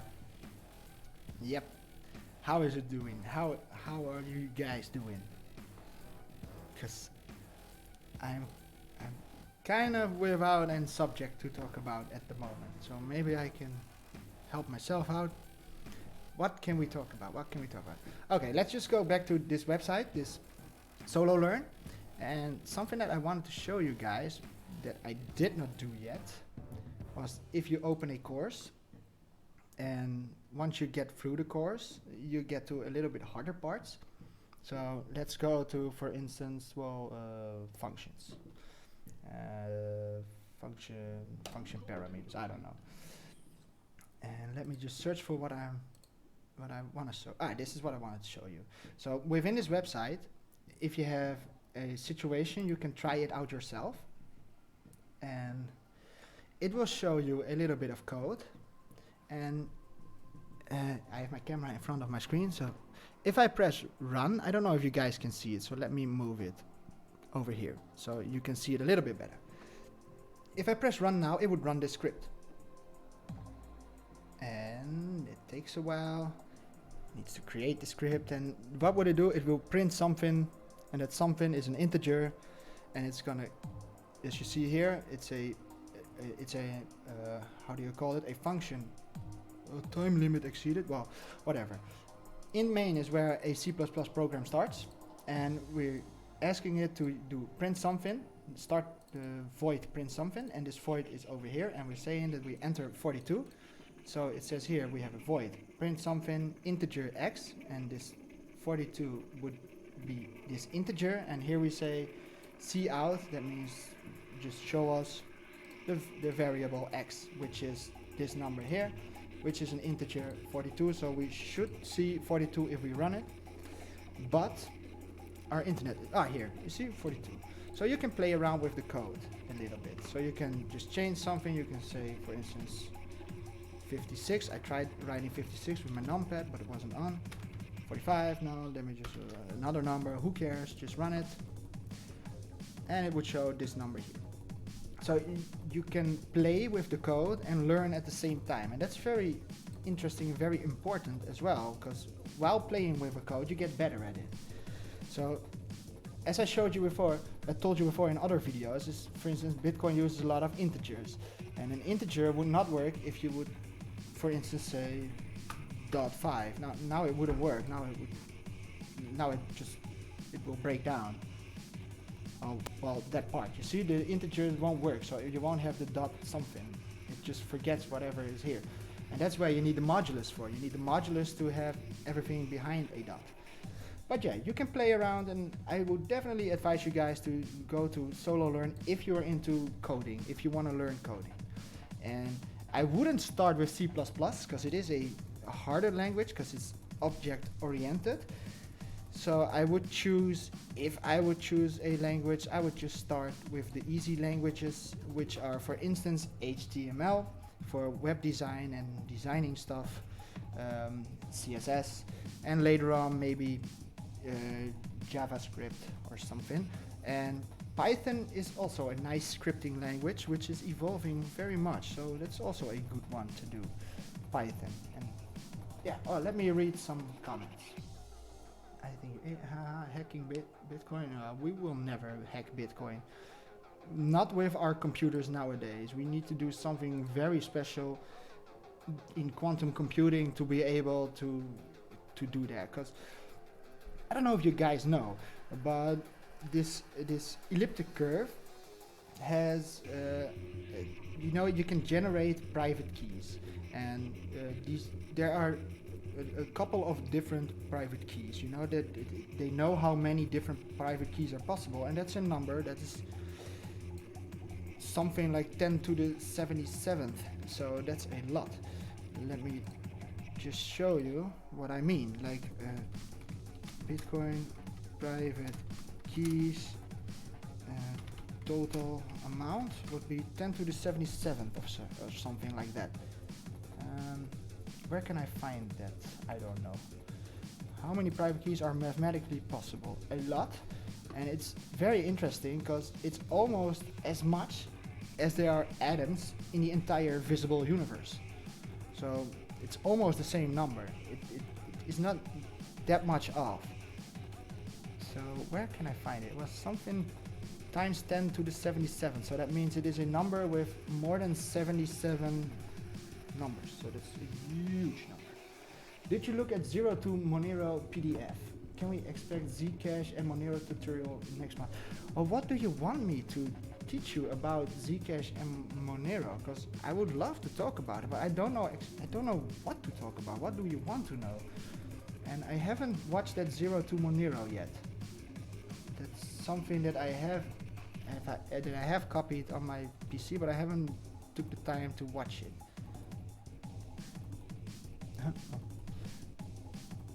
Okay. So, can we expect Zcash? I really do want to talk about Zcash, for instance. Zcash would be easier, but I don't know what to talk about, because in my opinion, Zcash is just another Bitcoin, just like Bitcoin is another Bitcoin, Litecoin, Dogecoin. They're all the same basic source code with obviously a couple of differences, but I don't know exactly the differences, so we could go into that. I don't know. And Monero is so hard, man. I don't think I'm able to do that, because I first need to figure out how Monero works itself. So it's a brand new source code for me, because it looks different. Zcash looks a lot like Bitcoin. So, I don't know if I'm allowed to play this song. I forgot. I have to stop this song, because it has a sample of The Prodigy, and I'm scared that I might get flagged for that song. And Scotty, I don't like this song, so no, not this one. Let's just go to another song. One you are all familiar with, that you've heard many times in my tutorials. Are you sure you want to leave this? So, my camera went off. Okay, so I have to, I think, what's going on with my camera? So give me a second to figure out what's going on. My battery is low again, and that's because we are online for almost 2 hours. And I think I have to restart my OBS. So I'll be back in a couple of seconds. So give me a while, you guys. Please don't leave me yet. So, goodbye. Battery, new battery.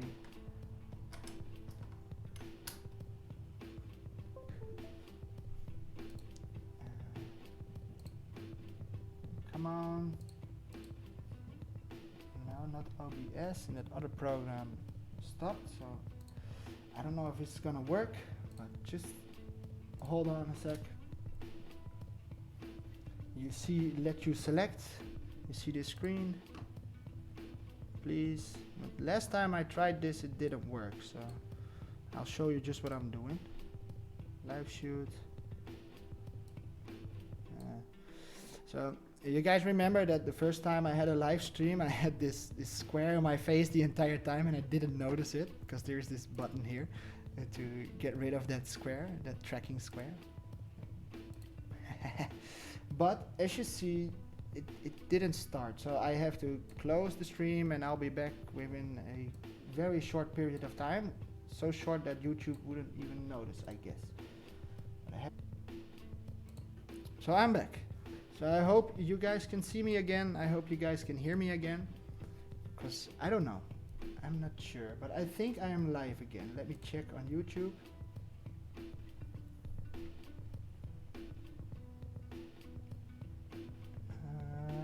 Am I online again? It says here that I'm live. I can see myself again, so yes, we fixed it. Okay, let me check the nice comments. I saw that I helped somebody out. I can't remember because it was way too fast. Can we expect that you look at Zcash uses ZK Snark? I don't know what it is. I have to get into it. Zakir Hussein said, great, your videos helped me recover my 24 seed, which I noted one seed word mistake. Well, I'm glad that I could help you out, because that's especially why I made that tutorial, because I knew that there must be somebody somewhere with a small error in their seed. So like, for instance, like you probably had 23 of the 24 words are in the tutorial. We used 11 out of 12. So I'm very happy that I could help you out, man. That's why I make these videos. It just, yeah, making me happy, man. I don't know how to react on that, but yeah, I'm very happy for you that you've got your wallet back, and I'm happy that my video worked. That I explained it in a way that you could follow it and that you could do what you were supposed to do to get your wallet back. So I'm very happy to hear that I helped you out, man. That's cool. Let me move this over there. Wow, this song. Wow, in this song I even have a quote of Albert Einstein saying that the ether is possible within general relativity. Even though you cannot hear it that well. On the whole, YouTube, only your video explained vividly what mistake I did in noting down seed words. Yeah, I thank you for that. I'm very happy that my videos helped you out, and I already figured out myself that YouTube wasn't full of very good explanation, very good videos explaining the subject. But you guys have to remember, I'm a multimedia designer, so that means my specialties are, for instance, photoshopping, making videos, making websites and stuff like that. And one of the classes that I took at school was teaching. You know, like knowing how to break down a subject into smaller parts and use that smaller parts to, while explaining it, you raise the knowledge of the watchers of the video. So I make infotainment, as they call it. Like I try to build upon and start with I always imagine that there is somebody watching my videos that is totally unaware of anything that I'm doing. So I try to explain, for instance, even if I copy paste it, I try to say use Ctrl+C, Ctrl+V. And that's something that I see that a lot of other tutorial persons on the internet, especially within Bitcoin, they're usually coding geeks. And these kinds of people, I used to work with them at my college, but they're not that well they're not that good at explaining stuff to a how do you call it? I would say noob, but I don't like calling people noobs. That's just in gaming. But for somebody that's new to something, then it's very hard to explain to somebody a new subject, and that's where my expertise comes in. Just breaking down stuff and try and explain it as simple as possible to somebody that does not know anything that you're talking about. So I'm very glad that my videos explain well how to do that stuff, how to use, for instance, OpenSSL, or how to use BTC Recover. Because yeah, that's what I intended to do. So I'm very happy that I did. Make me proud, you know? Very proud. And this screen is still going, man.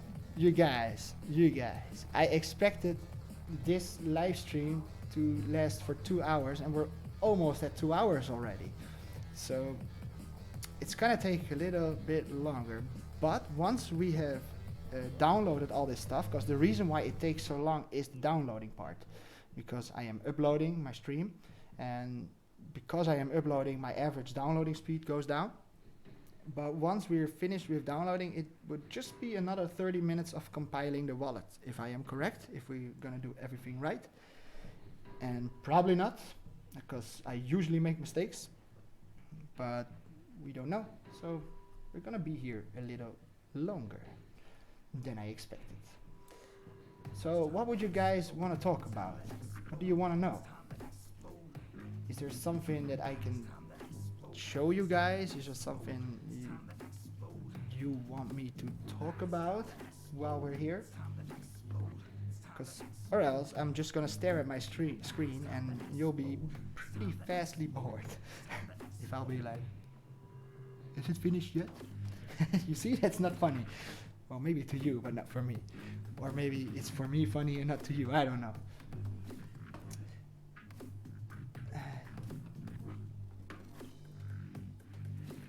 Well, how we doing?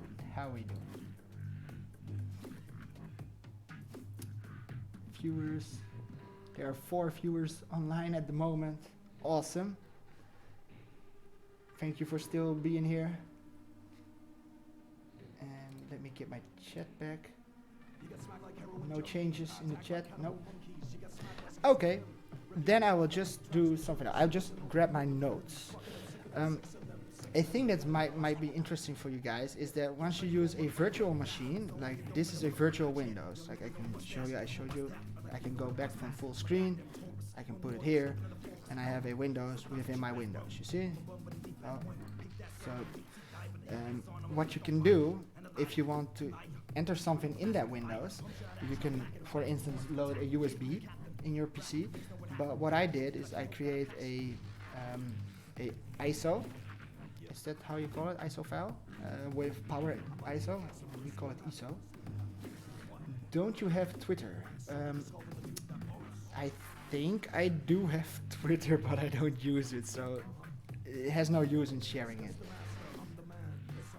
So there's no Twitter connected to this stuff.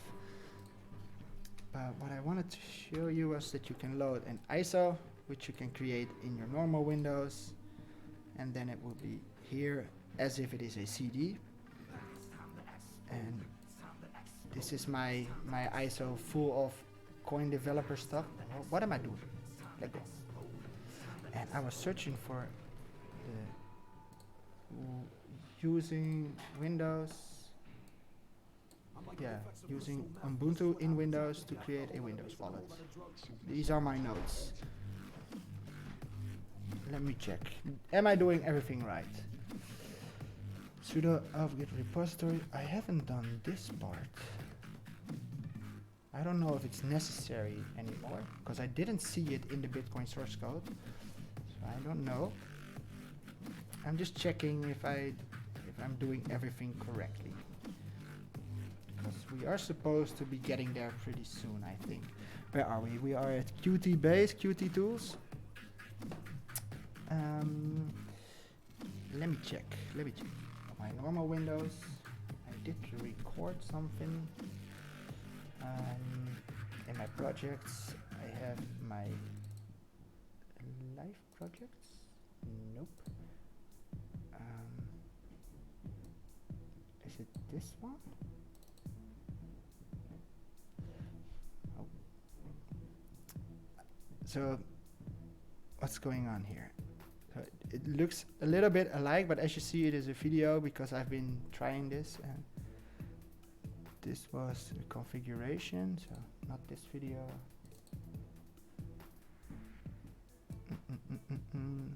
I'm just skipping through. Where am I right now? So are we close yet? I can just see. So it's gonna take us another 10 minutes at least. Because here is Qt tools and there was Qmake. Well, it's gonna take us another 20 minutes, I think. So in the meantime, we can just talk about stuff. But I don't know what to talk about anymore because I've said so many things. I have a new subscriber. Okay, cool. Oh, you didn't see it. It was behind my own face in the screen. Okay. Are we getting somewhere? Come on. I don't have time for this. I want it to be finished within 2 hours, and we're almost 2 hours here, I guess. But yeah, that's part of the live stream, man. So, I'm gonna take a drink. If you guys want me to talk about something, just ask me anything. Just name a subject. Because I'm quite out of ideas what to talk about. Is there something I can show you guys? Or do you want me to do something? Because I'm on a real new system right now. So, as I told you, it's an empty system. So whatever I have to do, I have to install it all. We're having lag from both sides. I can see you're getting comments very lately. Well, there is a little bit of delay, from my computer to YouTube. I think it's almost 30 seconds delay. I'm not quite sure. So there's some delay. And once I receive your comment, your comment will be in the stream immediately here, but it will take 30 seconds before it will be in the screen, before it will be on YouTube, before you can see it. We're having lag, so everybody is having lag. Oh, internet, man. We're all in a laggy situation. So maybe something different. So I see that there are 5 people watching right now. I see that there are 2 or 3 people actively in the chat. So I'm just wondering, what age do you have? What is your age? How old are you? What's your RAM capacity to handle all those operations? I think we should at least have 16 gigabytes. Yeah, I do have 16 gigabytes exactly. I have 2 8 gigabyte strips, not the best, but it is, if I am correct, 2666 megahertz. So it's doing okay. It's not the best, because I bought this computer half a year ago, and I wanted to invest as much money in a motherboard, because I wanted to have a motherboard that is capable to, like to have the newest GPUs, CPUs in the next couple of years. So I wanted to have this is a MSI Z370, and that Z370 was important for the 8th gen of the cores, of the Intel I cores. So what do I have? I have an Intel i5, because I didn't want to buy the i7, because I wanted to have a new computer, because it's all new. I just bought it all new, and I didn't want to spend too much money. And so I have, what was it? I just have to check the ballistics. So the cheapest, but yet good 16 gigabytes of memory. So that's what I did. I went for as cheap as possible with the best specs. And that's how I bought my computer. And for me, this PC is so many times faster than my last PC, because my last PC, well, it was bought in 2008, so it was 10 years old. So when I got this PC, I didn't even know what was happening, man. It was so fast, because I was still working, for instance, with 5,400 rounds per minute hard drives, and now I've got an SSD M2, which is 10 times faster, literally. So I can see copy and pasting files going so many times faster. I can see Windows boot very, very fast, and I can see the entire computer being so many times faster than before. But yeah, I'm using 60 gigabytes, 16, not 60. Sometimes I think it's very hard for me to pronounce the teen words, like 16, 17, or 70, 60, like the 60. Sometimes I'm not sure if I'm clear. but yeah, 16 gigabytes. I gave my how do you call it, virtual machine. I gave it 8 gigabytes. So let me go from full screen to this Oracle virtual machine, and this one is running, as you see. That's this Windows 10, and in the settings, I gave it system here motherboard. As you can see, I have 16 gigs available, even though they don't want me to obviously give all 16 gigabytes to this Windows 10 within the virtual machine. So I gave it 8 out of 16. So that's the half. The other half is for the operation system Windows on my PC itself, so not for the virtual machine. And I have a 6 core, and I gave 5 out of 6 cores to the virtual machine. So the rest is all running on 1 core. So that will be the stream, the chat, the music, and not too much, because I'm not really using my operation system now. I'm using the virtual machine. So that's why I gave 5 out of 6 cores. And if I open my tuning stuff, where is it? Here. You can see a little bit more. In the meantime, while this compiling is all in script. Where did you go? Here is it. Okay. Monitoring. Showing the monitoring. So here you see stats of my PC at the moment. So you can see that we're using almost 13 gigabytes of my memory right now. My CPU is going full power. Well, not full power, but you can see it's at 60%. Well, you have 22 gigabytes. Wow, man, that's a lot, man. Awesome.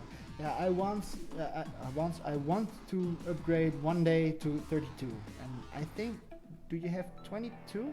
16 plus 6 is weird. So I think you mean 32. Am I correct?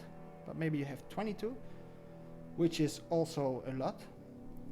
And well, here you can see my temperatures at the moment, my voltages. Here you see my memory speed of frequency. And what else do we have? That's interesting. Well, nothing. That's just interesting. What do you think is cooler, Tor Onion network or I2P network? Tor, the onion routing. Okay, let me think. Just speaking Dutch all of a sudden, that makes no sense. I2P network or onion routing, Tor. I don't know much about I2P, but if I am correctly, that was with a lot of nodes connecting to each other. Let me just search here a little bit of information before, if I'm correctly in my brain, because my brain sometimes is malfunctioning, you know.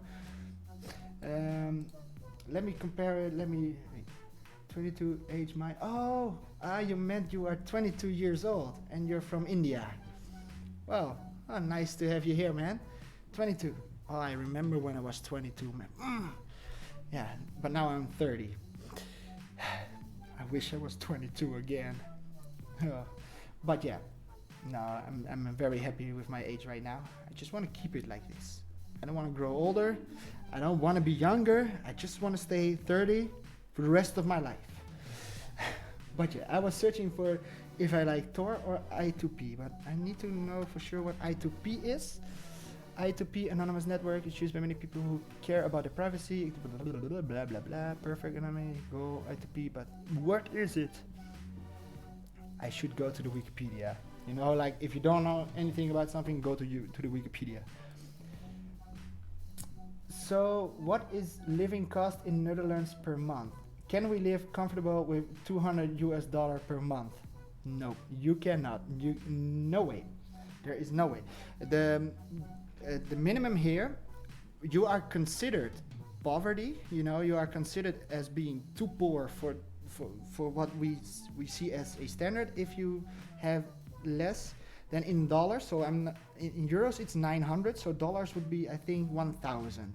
So less than 1,000 a month, if that's what you make, if that's literally what you get on your bank account, then you're at the edge of what we call too poor to live around here. But that's because everything is more expensive here than probably in India. Because I think that in dollars we pay, for instance, for one piece of bread we pay in dollars. I think it's $3, maybe $4 for just one piece of bread that you eat in 2 days, you know.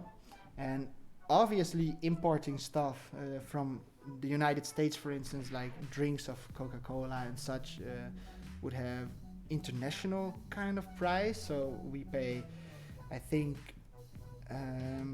we talk about liters here in Holland, but 1.5 liter would be like almost €2. So let's say $2 for 1.5 liter. So in America you talk about gallons. I don't know if you have gallons or liters in India. I don't know what you're used to talk about, but here it is a little bit more expensive than probably in India. Same principle applies for power costs. Like it's not profitable to mine here, to mine coins, because energy is very expensive here. Because I've heard that energy is not cheaper. Well, yeah, it's way cheaper in India, electricity, than it is here. Because we pay in dollars 30 cents per kilowatt hour. So it's not profitable for me to mine here. But if my price per kilowatt hour would be 1/3, then it would be profitable to mine. And I've heard that it is profitable to mine in a country like India, because you guys have cheaper electricity, and that's probably because of laws regulating how do you call it, pollution.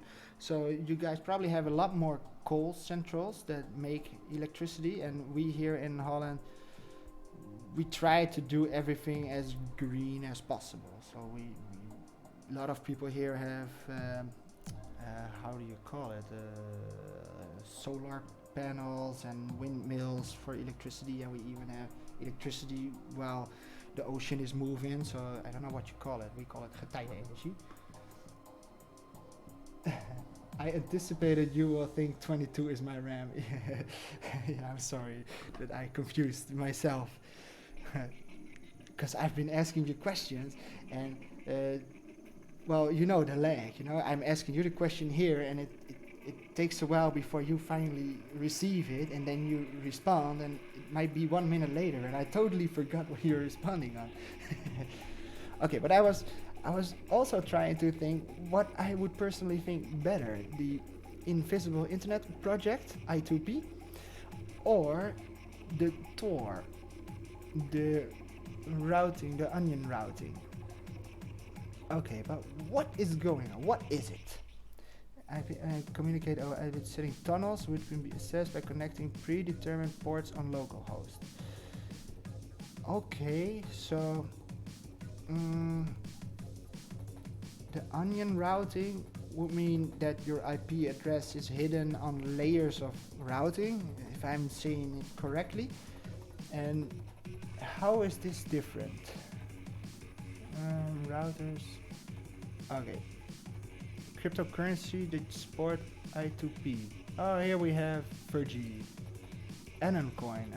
That's where they got it from, because this is an old coin, the Anon coin. Awesome, but I definitely do not know the differences between the two, so I have to Google it. I'm sorry, but we're talking about Tor versus I2P. I don't have an opinion on this, so I need to read and get an opinion. You're a nice guy. Glad I could stop by and learn about the Netherlands' famous cheeses. I didn't even know you were still here, man. I thought you left already, because I haven't heard you. Oh man, I'll see you later. Well, thank you for being here, man. It was an awesome time having you here. It was cool. I enjoyed talking about United States and telling you about cheese and milk and stuff, you know, typical Dutch things. And yeah, I hope to see you back soon. And have a nice night, because you said you were from, what did you say? Ohio? No, not Ohio. What did you say? I'm sorry, I forgot, man. Did I say Ohio? Well, wherever you live between 6 and 9 hours in the past. because I'm +1 and you might be -5 till -8, so it's probably at the beginning of the day, so it's morning. Well, have a nice day. So, thank you. Awesome. Benefits of Tor. A much bigger user base. Okay. Has already solved some scaling issues. Has significant funnels. Okay. I did leave for a few minutes, haha, busy with family. I mean, I understand that. Obviously, I don't expect you guys to be fully focused the entire time, because I'm not that interesting, and there's not that much happening in the screen as well, because we've been waiting the entire time. It's Ohio, it's 3:30. Try to stop the time, sir. You will be 30 forever. Oh, I wish I could. But time does only go in one direction, so yeah, we can't stop it. What we can do is biologically, eventually make our immune system so much better that our body cells can regenerate themselves, because that's what our body does all the time. But there's something going wrong with DNA which gives us aging. I'm not really good at biology, so I don't know what I'm talking about. But I heard some professors talking about that they might be able to combine all the knowledge in like 30 years and be able to rejuvenate humans, which would mean that they would teach our DNA by viruses in a way to be able to get younger, literally, within a couple of treatments. So I'm not sure if that would be true, but they claim it to be able to do it because they have been doing parts of it on animals already, like on mouses and stuff and lab rats. So we're not there yet, but we might be able to do that. And they said that even if you would be like 70 or 80 years old, they could rejuvenate you, which means get your entire body physically back to like 20, 30, or whatever age you prefer to become. And you might think that it's weird, but well, not everybody, but most of the people know that the only cells in our body that do not change over time are brain cells. All the other cells are always changing. They claim that only if you insert new atoms in your body, like with food or drinks, and it gets into your system, then it's only there for like 7 or 8 years, and then every atom will change, except for in your brain. So I don't know if that's true, but it might be interesting, you know. So I'm hoping to get to that age that I can rejuvenate myself again and be able to do all the things that I wanted to do. For instance, land a kickflip on my skateboard, because I still can't do that while driving. And you guys see how long it takes us to compile this stuff. It takes way too long. But once we have done this, we will be able to do this very quickly, because this is all installing dependencies. So once this is done, it is done. You don't have to do this all again. It is a one-time installation. And after this, you can mess with the code. Obviously, that's how I did it. I tried to figure out how to compile my coin, and once I knew how to, well, just a coin, I took the Litecoin and Dogecoin, and once I was able to compile it, I was able to adjust the code and compile it again. And that's how I created my Fartcoin project. But we're not there yet. Let's go back to full screen.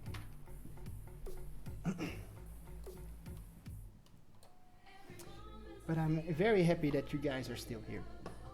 I really enjoy it. I enjoy it that you guys are even taking the time to watch this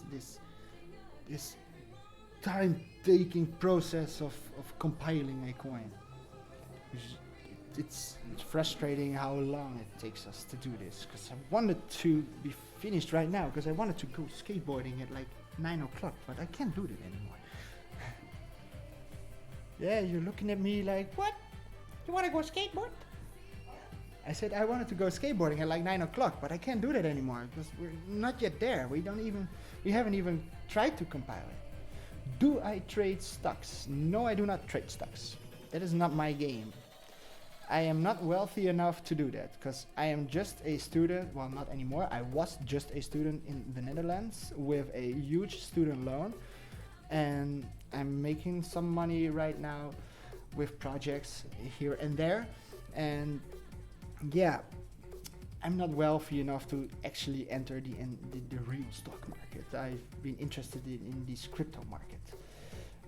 But if I am a smart person, which I am not, and then if I was then I should have sold all my cryptocurrencies in, for instance, December last year, and I should have been investing in, I don't know what to call it, cobalt or something, like normal stocks, and go to the resources for the newest batteries, for instance. That would be I think a smart set to do nowadays, especially with all these electric cars coming up. Like every car factory, how do you call it? These companies, like Tesla is the first one, but we all know that Tesla showed all the car companies that it is possible. So I bet your ass that in a couple of years all the cars will start making electric cars. Because come on, that Tesla is so fast. I don't know if you ever drove one of those cars, but I once had the opportunity to drive around in a Tesla with 700 horsepower, and I'm not used to a car with that much horsepower. So I pressed a little bit of gas, even though it's not gas, so I gave it a little bit of electricity, and it got from 0 to 100 kilometers an hour in like 2-3 seconds. I can't remember, it was so fast, man. It scared me a little bit because it wasn't my car, but I was overwhelmed by the amount of torque that the car had. So I reckon a lot of people having the same, and I think that a lot of people eventually want that kind of torque in their auto, in their automobile, in their car. I think that they want that horsepower because it is just as powerful as, for instance, a Dodge Viper, which is a 8.3 liter Hemi block, which is in the Dodge Ram van as well, and that's a big ass V10, and that Tesla has just as much power. So, and it's electric. And if you're in that car, you'll be like, oh man, I'm flying over the road, man. You don't hear your car. It's just the power, man. That's just enough to want that car. So I'm pretty sure that for instance, companies like BMW, Mercedes, or even Dodge or GMC or whatever big car companies, they're all looking at this and trying to figure out how to implement it in their cars as soon as possible, because it's going to be the new thing. Remember that hybrid idea that we had? That was just stupid. Like, everybody already knew that hybrids was just whatever, but this electrical car is totally a game changer. So if I would do stock trades, and I would do a long-term stock trade, I would invest in electric cars, and especially in the resources needed to create those batteries to store the electricity in those electric cars. So I think that's cobalt or something, or maybe neodymium. I don't know what those batteries are built from, are made from.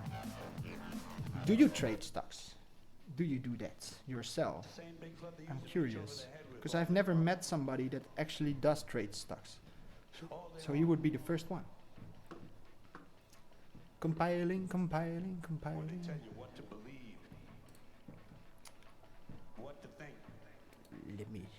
How is my PC doing? Show the stats. Tilted, folks. The game is rigged, and nobody seems to notice. Nice. Nobody CPU. Interesting.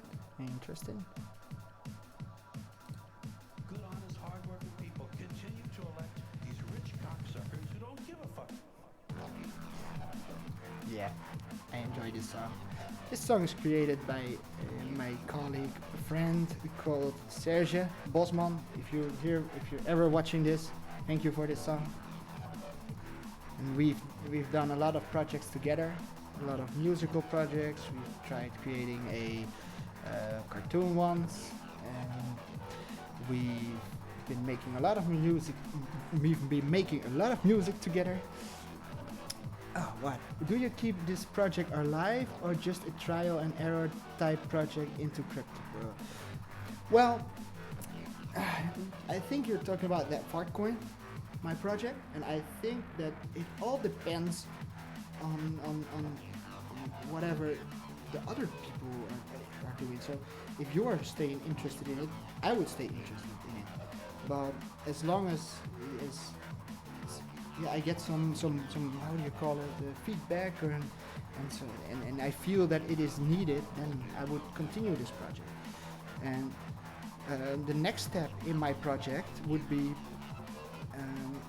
I want to be able, I don't even have to do it myself, but I need to find somebody or do it myself to create an exchange platform, like I told you guys before, because I want to be able to sell a certain altcoin for instance, Bitcoin or other coins.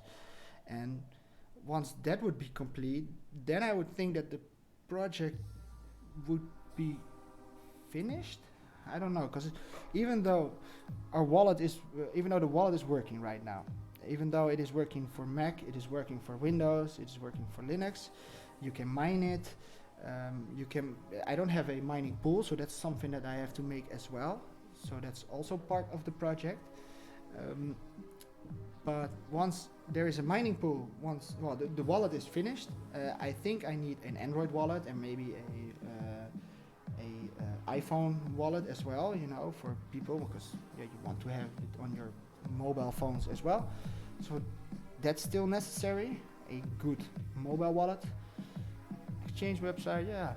So I don't know, I think it's gonna stay alive. But it all depends on the near future. Will I find somebody to help me out with an exchange website, or do I have to do it myself, which means it would take a lot longer. So secretly I'm hoping that somebody is here and so like, I can make an exchange website for you. I've done that before, but I'm not expecting anybody to do that. So yeah, I probably have to figure it out myself, how to make a mining pool, how to make a exchange website,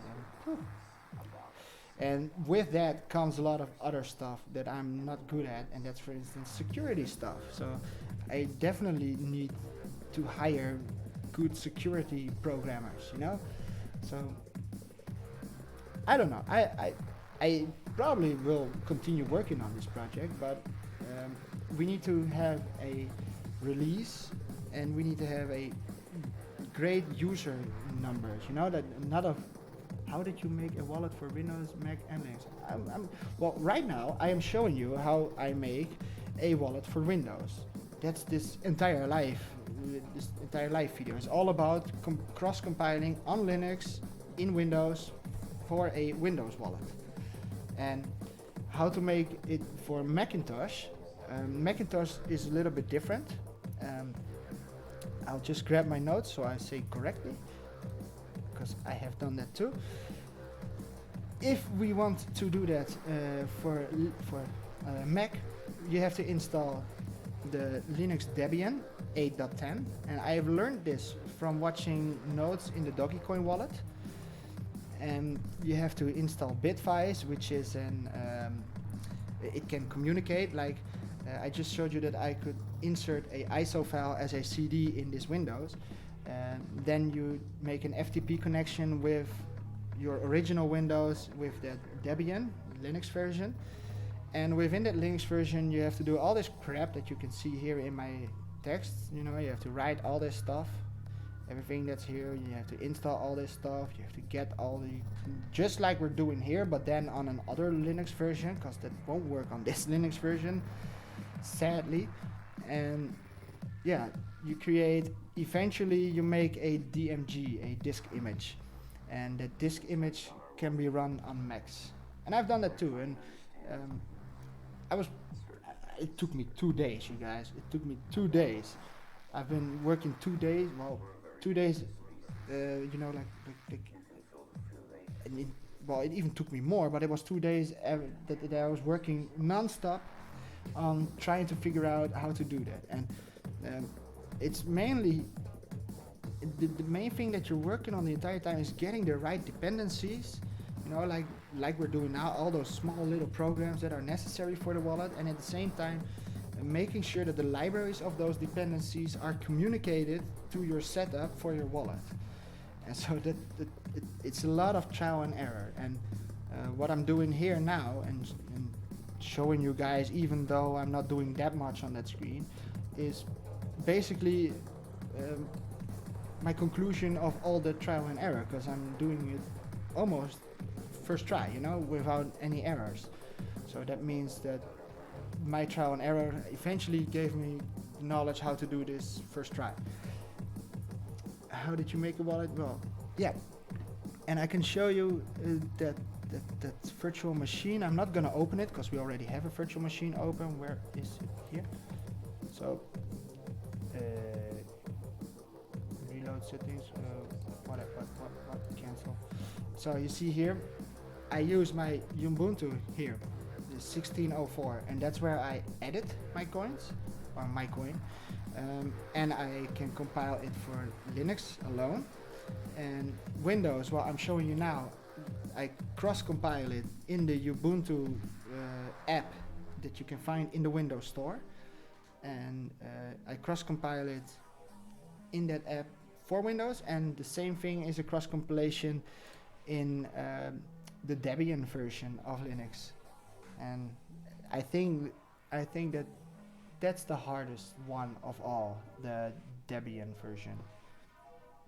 And it's just as much work, but it's just that part of connecting your computer, your original operation system, with that Debian operation system, and then the right compilation.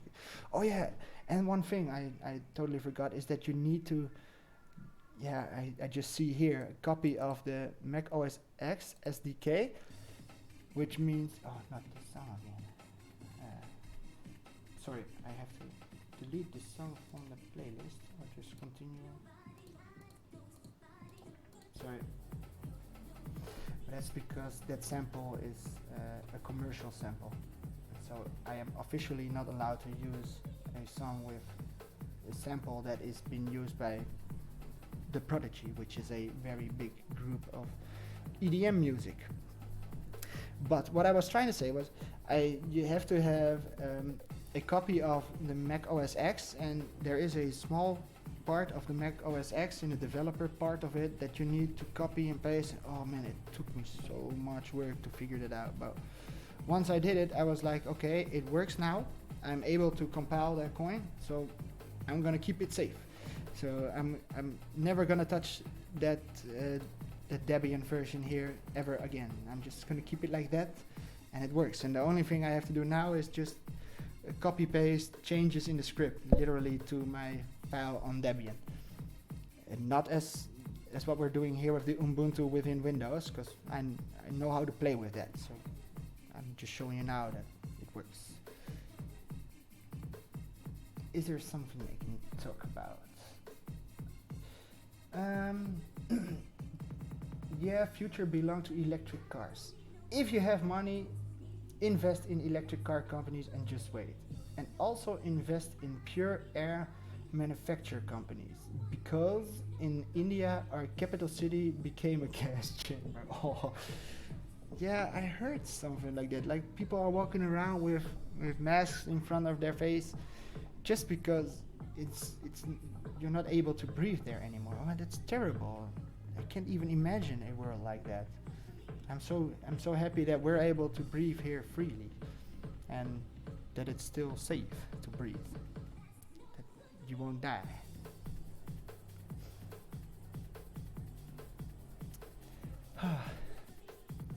Man, it takes so long, man. Because as you probably remember, the only thing I did was telling it to install all the dependencies necessary. So let's for fun just see how much we have already downloaded and compiled and installed, because we can see that. Because I have it all on my C drive, and I can go to my name. Where is it? C. Let's just use this path. SD, and here we have our virtual machines somewhere. Oh, here. So this was the clean original Windows installation, and it originated at 10 gigabytes. So that's what I copied, because I wanted to copy a clone of it. And this is the one that is running right now, and I'm very curious. Okay, we almost downloaded 10 gigabytes. So it's 10 gigabytes bigger, so that's what we've been doing the entire time, watching my PC, downloading 10 gigabytes and compiling stuff. Can you explain us about blockchain nodes, half nodes, full nodes, proof of work, proof of stake, and have to kept any coins in stake? And have to keep any coins. Okay, blockchain nodes, half nodes, and half nodes. That's a term that I haven't heard. I think not before, or maybe I haven't heard it much. But a node. How to explain a node? I don't know if you're familiar with, for instance, uTorrent, the torrent network, because the Bitcoin blockchain would be the biggest torrent ever made. A node would be a computer that has the entire blockchain downloaded and has its IP address. It is shared upon the people that they can download the blockchain from their computer, and then they are a node. So whenever you compile, for instance, the original wallet, or you just download it, it's way easier than what we're doing right now. You can just go to bitcoin.org, I guess, and download a wallet there, the Bitcoin Core wallet. The Core wallet is an everything in one. It is a miner, it is a node, it is 4 things in one. I can't remember everything. A node, well, the node would be just a full downloadable blockchain on a computer. I think that is a little bit how you can explain it. A half node, I don't know what a half node is. Wouldn't half node be that you can just download it while it is still downloading it? I don't know. I haven't heard of it, so I have to read a little bit into it. Half node Bitcoin. The Bitcoin blockchain is half full node. But what would be running a half node? Because a full node would be that you have Bitcoin Core and yeah, blah blah blah. Most full nodes also serve lightweight clients by allowing them to transmit the transactions to the network. Okay, many people and organizations volunteer to run full nodes using spare computing bandwidth. Yeah, you would have a full node if you would have downloaded the entire blockchain and be connected to the network. Okay, I think it's SVP node. Okay, well that's also new for me. So let's just check out. What's a full node? Is it here? Maybe it's already on this screen. Let's just search together. I've never heard of it. SPV node. What's an SPV client? Maybe I'll be laughing like, oh, how come I didn't know this? But maybe not. What exactly is SPV? How is it different from a standard client? A Bitcoin implementation that does not verify everything, but instead relies on either connecting to a trusted node, a simplified payment for verification. Okay. High difficult approach. So, oh yeah. So that will be like all those wallets that do not need you to download the entire blockchain. That will be a half node, that they would only download the latest blocks, if I am correct, that are needed for the coin that you own. So that is connected to your private key. And if you would update, if you would send a transaction, you would send your transaction to the newest block, and I think that it would just download a couple of the latest blocks and then just build your block on top of it. But I'm not sure. I'm not sure. I haven't focused on this at all, to be honest. A full node, a blockchain nodes, half node, full node, a proof of work, proof of stake. POWs. The POWs. I didn't know what the POWs was, and the first time I ran I found it was in the Litecoin source code, proof of work in Litecoin, and I think that's just mining. It's just a fancy word for mining, but I'm not sure. I might be completely off, so I usually don't like to talk about things that I do not know. Oh, but I'll get back on that soon, cause our dependencies are all installed now. So we have all the dependencies now. I think that we have them that we need to compile the coin. So we're not even at compiling. So let's just try. So it's just the standard. So cd double dot. Now we need to autogen it. Autogen. And let's hope that it works. There's only one way to find out, and that's trying to compile it. Come on, do something. It is doing something. We're getting somewhere. I'm thirsty, man.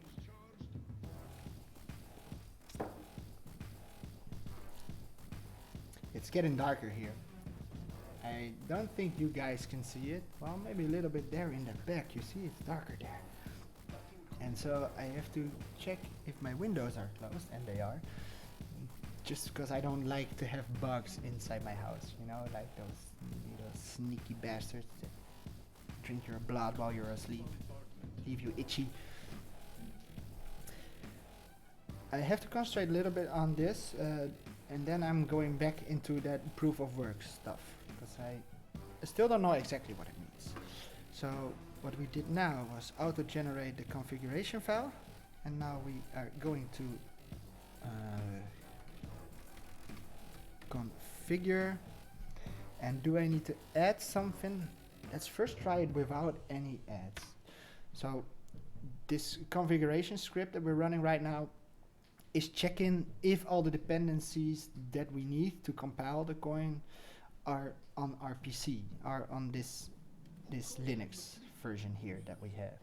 And if there is if we're missing one, or if the library is not connected to this coin, and then we will get an error, and it would tell us what we need to install before we can continue. And if not, we get an end screen, and it says us that it is working. And here we go, database C++ headers default. So, oh, nice.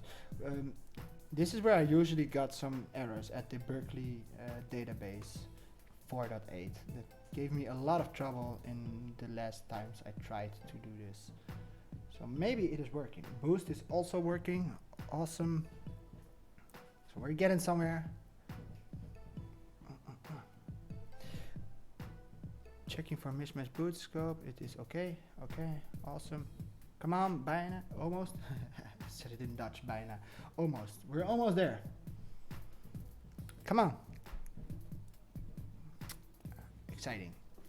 Because this is the moment that we're probably going to figure out if it will work or not. I think it does. It's almost done.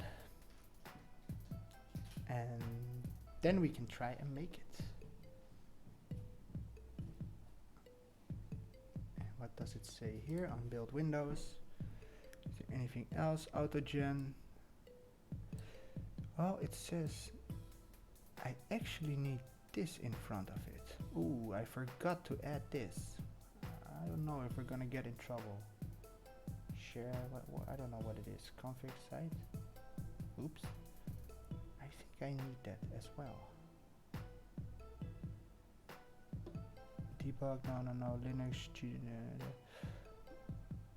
It might even work, but better safe than sorry. So let's rerun the same again, but now with this config site in front of it, because I did not do that. Am I right? No. So what this says actually is it starts with pwd. That's well, I don't know how to this pwd. Did I write it correct?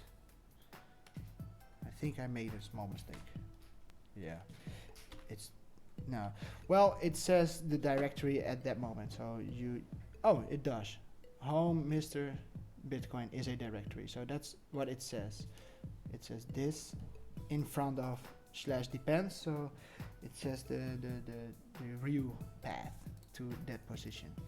So let's just try this configuration one more time. Sadly, but now with not home Mr. No, with this config site in front of it, which is, I think, what we're supposed to do. Because that depends here, this dependency slash x86 is the place where we just installed all our dependencies. So I think that if we do not add it, that we eventually get a small mistake with compiling. So just to make sure that it's going the way that we want it to do it, we're just going to do it again, because this didn't take as long as everything else. I was talking about proof of stake, proof of work, and I don't know exactly what they mean with that, except that I've seen script POW a lot within the Litecoin source code, and I think it's the same. I don't mean I think it is the same. I just read out loud what I saw here. Bitcoin POW is proof of work is, yeah, it's just the hashing. So proof of work is the technique that the miners are doing to create a hash out of the previous hash and out of the transactions. And if you don't know what a hash is the name for a line of hexadecimals, and hexadecimals are the number 1, 2, 0, 1, 2, 3, 4, 5, 6, 7, 8, 9, 0, A, B, C, D, E, F. And these letters represent numbers, and these numbers represent binary numbers. So if you imagine 0 till 9, that's 0, 1, 2, 3, 4, 5, 6, 7, 8, 9. A, B, C, D, E, F is 16. 16 different letters. Each of these numbers and letters are just 1 till 60. And after 16, if you want to write 17, you write 1 and then another 1, which is the first number of the 16 again. And why did they choose that? Because 16 times 16 gives us 64. If you do that times 16, you get, if I am correctly, at 512. 500, yeah, am I correct? I don't know. Well, it's just the way that computers work. And 16 as a number can be written down in binary numbers as, I think, well, not 16, but 15 would be 1 times 8. Plus 4, plus 2, plus 1. So that would be 1, 1, 1, 1 would be the number 15, if I am correctly. So that's how a hash basically works. And there are different kinds of scripting, as they call it, of changing a text into a hash. And there are different ways. And one is called the SHA-256D. Well, I saw here D, but I don't know if it's possible, but it's the SHA-256, and that's what Bitcoin is made upon. And they made another thing that's called script, and because it's not script, because script is with an I, but this with a Y, script. And that's just another way of calculating the hashes from a previous input. So you can input a hash, but you can also input a line of text. Okay, so we're here through the configuration. We have no errors, so let's try and make it. We're almost there. Now it is compiling the wallet. And that's gonna take a while, but we don't have to download stuff anymore, so we're almost there. And if I remember it correctly, this is gonna take 10, 15 minutes, maybe 20. I don't know. You guys know that I thought I would be finished an hour ago, but as usual, things take longer than necessary. And yeah, who cares? Who cares? We got all the time in the world. It's 10 o'clock. Wow, how long am I online? When did I start? I started, I think, at I'm almost 3 hours. So maybe we're gonna make it in the 3 hour time. time ratio, because we're now at 2 hours and 44 minutes. And when I rehearsed this, what was undefined? Oh, lib2, is this a warning? Whatever. Well, but when I started this I always say screen, well, I mean stream. But I started this stream, and I wanted it to last 2 hours, and it's already 45 minutes longer. So, and I see we have 1 and 2 new viewers. So welcome here. Even though I'm already online for a long time, and I'm not expected to be that much longer. Well, I think in maybe half an hour max still online. So welcome here. It's awesome to see that you're here. And what did we do in the last couple of 2.5 hours? That was downloading source code. We've been installing all the dependencies that are necessary to compile it on Linux. Then we have downloaded all the dependencies that are necessary to cross-compile from a Linux version that we have here into a Windows executable, so that was necessary. And then we have downloaded all the dependencies that are necessary for Bitcoin itself to run.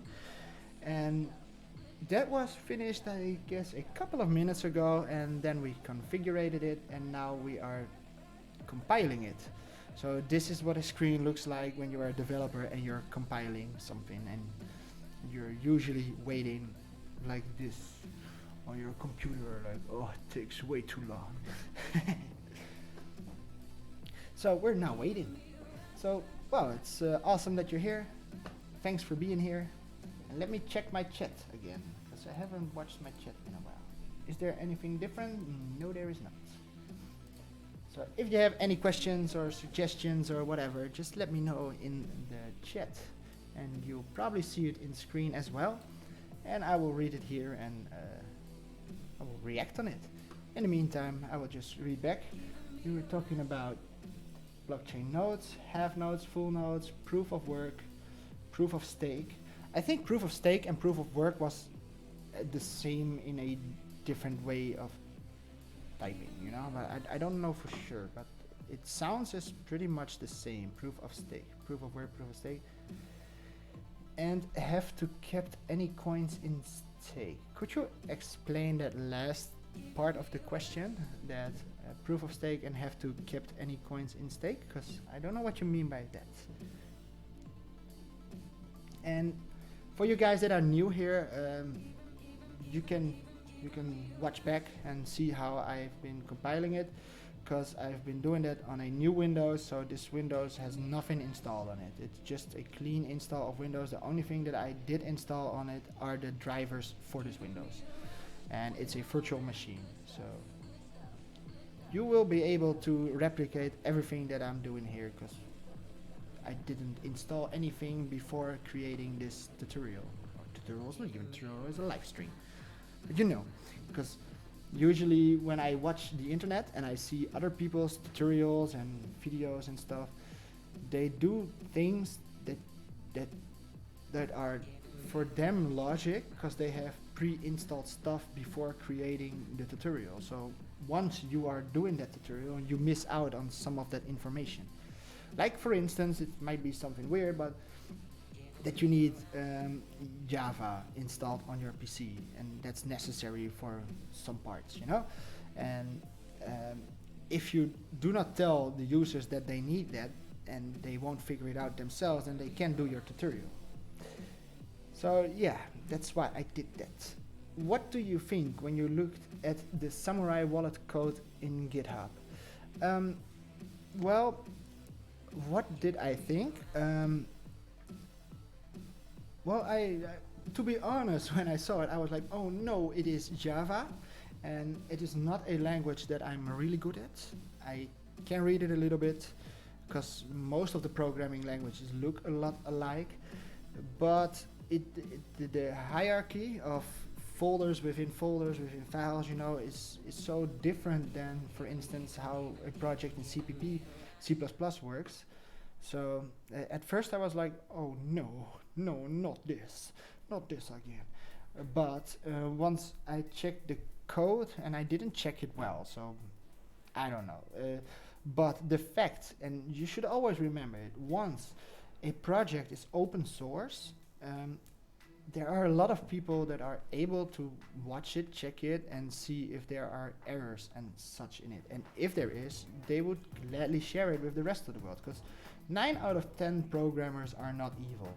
I think even more. I think that maybe 1% of the programmers are evil programmers, and I think that almost every programmer would just read it and be like, oh, this is not right, man, you gotta work on that, you can't do this is a bug, you know. So I think once projects are open source, they are getting safer, just by the fact that everybody can just create an how do you call it, a thread, a issue, and they can just work on it. And with GitHub especially, you can just change the code yourself and upload it and share it. So that's interesting. And what did I think when I looked at the Samurai Wallet code as well? Well, one of the things that I thought was, hey, it's open source, it is a working wallet, maybe I can implement it for my coin. So I was very happy that you shared it with me, because I have only found a coin, a wallet, the wallet that I've used in my tutorials, that Android wallet, that's also open source, but it is for Bitcoin only. So then I had to change it a little bit to make it compatible with script, but I don't know. And with script, I mean like for Litecoin. So I would need a Litecoin open source version to be able to implement my wallet in it. But I have not read the code to search for errors or stuff. And I'm not a security specialist, so I wouldn't even notice it, I think. I'm not sure, I don't know. But that's just because I did not go to university or college to learn about security within code. I just learned other stuff, you know, like how to create videos and edit them. And a little bit of web designing and stuff. So for me, it's still a little bit new. Like I told you guys, I started this C++ language, I think half a year ago. So what do you think when you look at the bitcoin.com wallet code in GitHub? That's almost the same question. The bitcoin.com wallet code, well, like I said, I think that open source projects are interesting, because closed source projects means that they make something, they might have errors in it, they don't know, they compile it, but they don't share the code. So what happens is once that code is closed, a closed source, and you figure out how to hack it, you can make a good virus or a exploit within that system. So I think it is a scared thing. A safe thing about open source would be that everybody can find the exploit, share it with each other, try and create patches together, update it, and share it again. And it works very well. It works so well that I think the biggest open source project that there is, except for science obviously, would be Linux itself. Because most people don't realize it, that everything they own works on Linux. Well, not everything, because Windows does not work on Linux. But the rest of all your stuff that you're using does work on Linux. Like your television, like maybe even your your microwave, or your television. Well, your television most definitely works on Linux. Even Macintosh is Linux, like OS X. Your iPhone even uses Linux, but it is a special kind of Linux. But it is Unix based, so that is Linux. Can you check the bitcoin.com wallet in GitHub? Well, yeah, the bitcoin.com, is that, do you mean like the original Bitcoin wallet? Because that's what we're doing right now. This is the Bitcoin wallet. I can watch it, I can check it. Let's go to github.com/bitcoin. I think you mean this one, because this is the original bitcoin.com. Because this is the core wallet, the one that we are compiling right now, is this wallet, the wallet that you can download from this website, the original Bitcoin website. Let's go to full screen a little bit. This is the original website of Bitcoin, and here you can choose your wallet. You say I want a Bitcoin Core, bitcoin.org, and we're compiling this wallet here, a Windows version of this wallet, but probably a newer version, because they only send the downloads here, or they put the downloads here of the released version. So if we go here to Bitcoin to releases, we are probably gonna see, oh, this is the latest release, 16.1. See, so this one here, this source code here, would be what you download here, probably. I don't know for sure, but let's just check. Yeah, see the latest version, 16.1, and you can download it here for Windows, for Mac, Linux. And what we're doing right now is compiling this one here, the 64-bit version for Windows.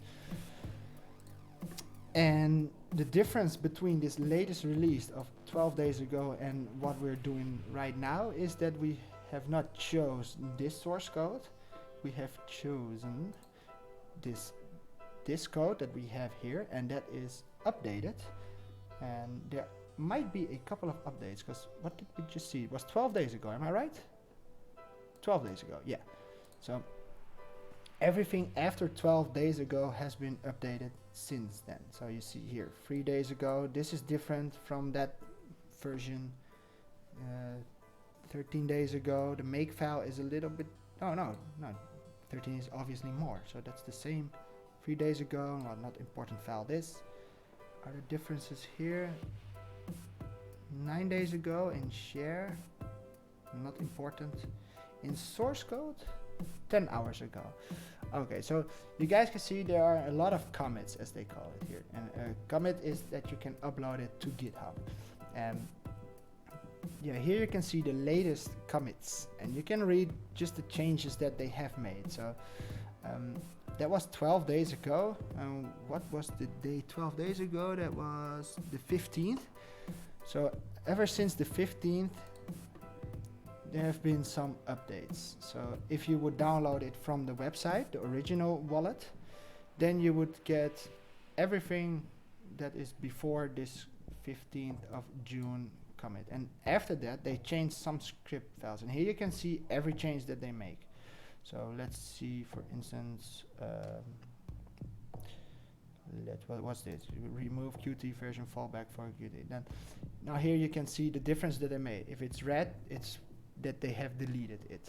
If I am correctly, green is that they have added a line. So they deleted this line and they added this line. So you can see all the code that they have changed in the meantime. And what we're doing right now is we have downloaded the latest version. So that's with all the latest adds, all the latest commits. And we're just compiling that. But we are not sure if that is the best way, because they can make a commit and later in time figure out that it was not a good way to update their coin, so they can change that later on again. And so that's why you should always choose a official release instead of what we're doing now. But this is interesting if you are interested in eventually develop a little bit. So where are we going? Bitcoin. So like I said, the releases, you can find them here, and we're doing a little newer release. But we will see that once we have finished this compilation. And as you see here, we're already getting somewhere. You see bitcoin.exe, so we're making the exe files now. Bitcoin client.exe, bitcoind.exe, so we're getting somewhere. We're almost there. It's not gonna take us very much longer. I'm not gonna download the blockchain, obviously, because that's 180 gigabytes, but I will show you that once we are finished with this, that we open a wallet that is working. We're almost there. We're almost there. Can you check the bitcoin.com wallet on GitHub? So yeah, I think that you mean this, because I don't know if there is a .com wallet, because I know that there was this guy once that had the .com coin if I am correct. I can't remember. That one person from Mega Uploads, Kim.com, that's what his name was, Kim.com coin or something. So I thought you might meant that as well, but I don't know. Oh, idiot. Type bitcoin.com. Okay. Oh, you're writing .com because you are scared that it is a link. We get to the same page, I think, or not? What's this? Oh, no, it's not the same page. I've been fooled. The bitcoin.com wallet. Simple and secure. Available for mobile. Download it for free. Blah, blah, blah. Okay. Let me go back to a little bit bigger screen. We're gonna check it out. I'm interested.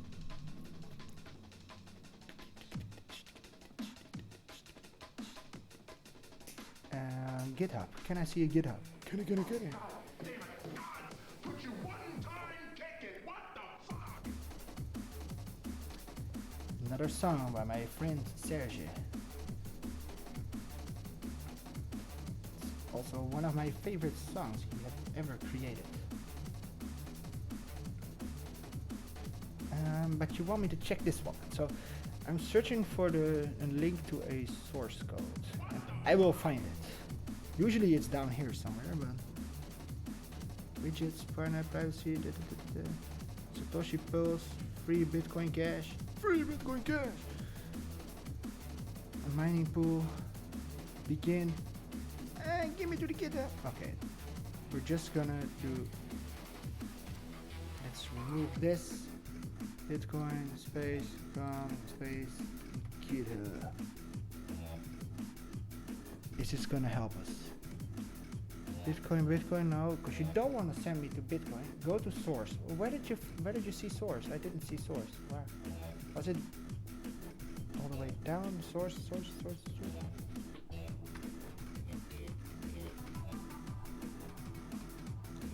Source, one other. Where did you find it? Hello? Where is it? Show it to me. Here, Bitcoin is our premium source.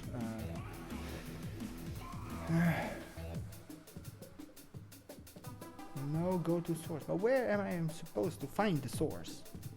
I can't see it. I might be blind,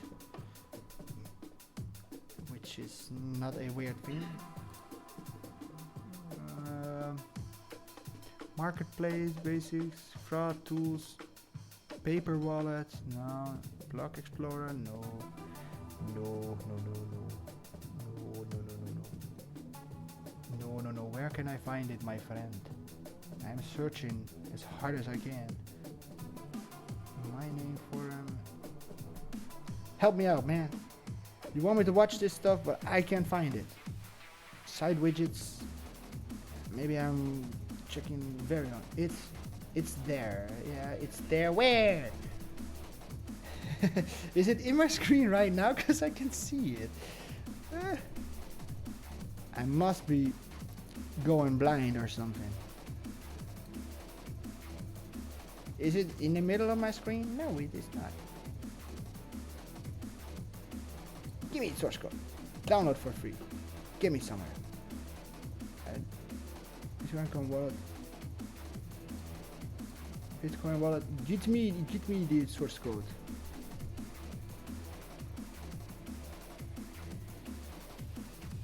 I keep going to the bottom, but I don't have to.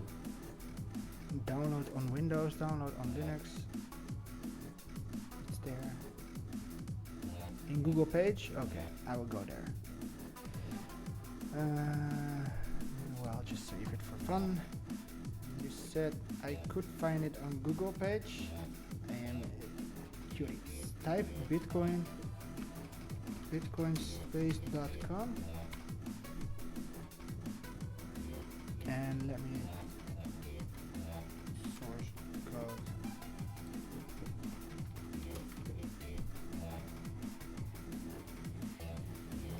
Is this the one? Welcome to Bitcoin Wallet, payment Android device. I don't know. I don't think this is the same one. Oh, Gradle.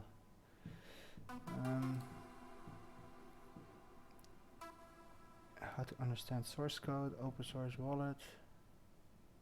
Ah. Can't you give me a link or something? Because I'm very curious now because I want to check it out, but check it out, but I can't find it. And usually they show that stuff on. Oh yeah, oh yeah. Wow, I finally found it. Thank you, man. Oh, took a while because I just wanted to say. Usually when you want to download a wallet, they have on their website a link to the GitHub. And I scroll down and it is there. Okay, so it is Bitcoin-com wallet. So what is it made of? Blah blah blah. Creates both Bitcoin Cash and Bitcoin Core wallets by default. Yeah. It's obviously, that's exactly the same. Intuitive, multi-signature, blah blah, but let me check. FAO, iOS, Android, Linux, Windows, OS X, awesome. What do we need? Building the wallet. You don't need to run npm install, run apply Bitcoin.com instead. Oh, okay. Interesting. And so why are you asking me if I could check this source code? Is there something particularly that you want me to read or something? Source, Android. Oh, what took you? Nothing. Okay, so sorry, I was just talking to my girlfriend. She was searching for something over there, so I was like, can I help you out? See the code now. So what do you want me to check in this code? It is a Android wallet again. So the problem with Android wallets is that it's in Java, which is a language that I'm not really familiar with. That's where we start. So I don't know. Source, Android, JavaScript, filters, controller, directive. It's awesome.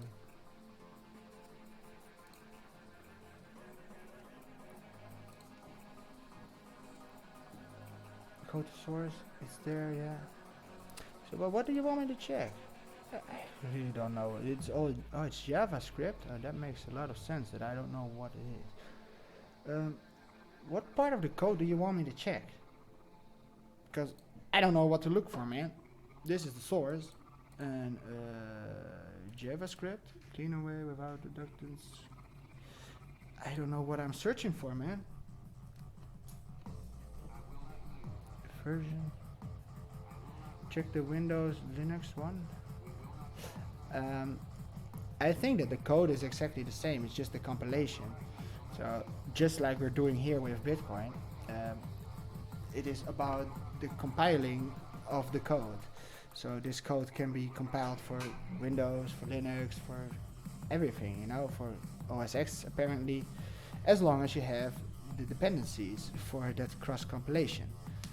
So, but I don't know what I'm searching for in this code, because as you see, it is a lot of different files. So I have to know which file to open to even get something. And then you get a lot of code, as you can see here. And I don't know what I'm searching for. I don't know what you want me to check. The only thing I think that you might be interested in is the safety of your own coins within such a wallet. But I cannot guarantee you that it is safe, but I personally would use it. I'm not scared of that stuff. That's just because it all works with OpenSSL, which means that it's all encrypted the entire time. So you won't even see, for instance, a private key or stuff like that ever in the code, because it's all being used by private and variables, you know, and these variables are not visible for the human eye in codes. So I don't know. What do you want me to search in the code? Because you command me to watch this code. You didn't ask me nicely, you commanded me. See the code now! See the code now! check the Windows Linux 1. So I don't mind checking it, but I don't know what I'm searching for. What do you want me to check? Models? Or are you a computer asking me to do some how do you call it? Commercial on a... Nah, you're not a computer because you've been reacting to what I say. But you know, like you asked me a lot. You asked me to show this, show that, and so I don't know. Hey, explain GitHub briefly. How can I use it? What is repositories, etc.? How people upload changes, etc. If you can. Okay, I can do that. That's no problem. Okay, let's start by the idea behind GitHub. So GitHub is a platform where you can upload within the terminal. You can upload your files to GitHub. Once they are on GitHub, it is open source. Everybody can read them. Everybody can download them. Well, maybe you can put it in private somewhere, but then you need to have a special account. But with a normal account, it is always open source. Then you can use the terminal to download it. You can give it a version, and you as owner of the project are the one saying the versions of the project, and you can say this is a finished version. So let me show you, for instance, my account. Let's just go on original Windows and not this special Windows. So what was it? Control F. Let's go out of full screen. Let's go to a normal internet. And I chose this one because then I can easily show you what I'm doing here. So this is, for instance, my account, so my profile. And in this profile, I have different repositories. Repositories are projects. So as you can see here, I have fartcoin/0.9, I have fartcoin 14, and I have fartcoin. And if you open that, you will see just what you can download there. Like I showed you, you can use, for instance, with BTC Recover, you can download it here, and you have, for instance, the zip file. You can download a complete zip file of all the files that are in this folder. You can even see it as a Google Drive or as a Dropbox with different folders. So each repository would be a folder. But the main difference that you have with, for instance, working on a Google Drive with your colleagues is that you have commits. And commits are whatever you upload as a change to the code. So as you see here, this is what I did as commit. So my first commit was all the base code. So this is going to be all the files. And well, I don't know what happened. Oh, that song just all of a sudden stopped because it is a unfinished song. Even though you didn't notice it in a video because I edited it, but it is unfinished. So later on, for instance, check here, small changes, Gitium builder. So I've made some small changes. I named the upload small changes to the Gitium builder because what I did was, as you see here, I changed it. But that means that everybody can see what it used to be and what it is now. And even then, you can build upon this new code. But let's say that you updated everything, and all of a sudden you're like, oh man, that update was stupid. It's not working. Then you can just go back to older versions. So whoever can connect to your repository is always able to see all the versions that you have ever made on the source code. So even if you would delete half of all the code and change it, then you can always find it back. You can always find the first original upload and all the versions. And if I would, for instance, make, as you see here in the screen, I have 16.1.1. And if you would work on it and you would call it 16.1.2, then we would have two different paths. So there's a master path, and there are different paths of branches, as they call it. And I don't have different branches because I work all on my own, but it can be interesting for other people. Another thing that is interesting with GitHub is, let me think how to say this correctly. Well, I think that the most important part is just the fact that you can work together with your colleagues. That is the number one thing that GitHub has. Git is the protocol that is created by somebody that wanted to be able to share codes with his friends, and that's what they call Git. And GitHub is just a website that is how do you know, implementing the Git idea. And if you would make a project and you want to upload it to GitHub, you need obviously first an account. That's not that hard to get. You need to make an account, and well, you know how to do that. Just as any other website. And once you have created a code, like for instance a smaller project that I have, once you have created the code, you can upload it through the terminal, and it's not really that hard even. It's pretty easy, but you need to have you need to write it, and I don't know, I can't remember what you need to write exactly, but there are some commands that you give to upload it to your GitHub. And sorry for too much asking. Samurai is a Bitcoin-only light client wallet, and Bitcoin.com is a Bitcoin and Bitcoin Cash light client wallet. Which will it be useful for our project?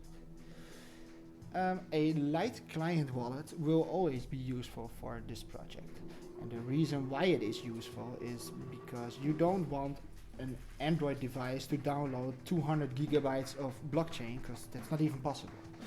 It won't fit on it. And for instance, if you want to use the Bitcoin Core wallet, the one that we are compiling right now, and you want to use that to send funds, you first need to download the entire blockchain. And that's not fun to do, because it would last you probably a day or maybe more. It all depends on your internet speed and how much connections you allow Bitcoin to make to other nodes, other full nodes. But yeah, so I think that a light wallet is very interesting.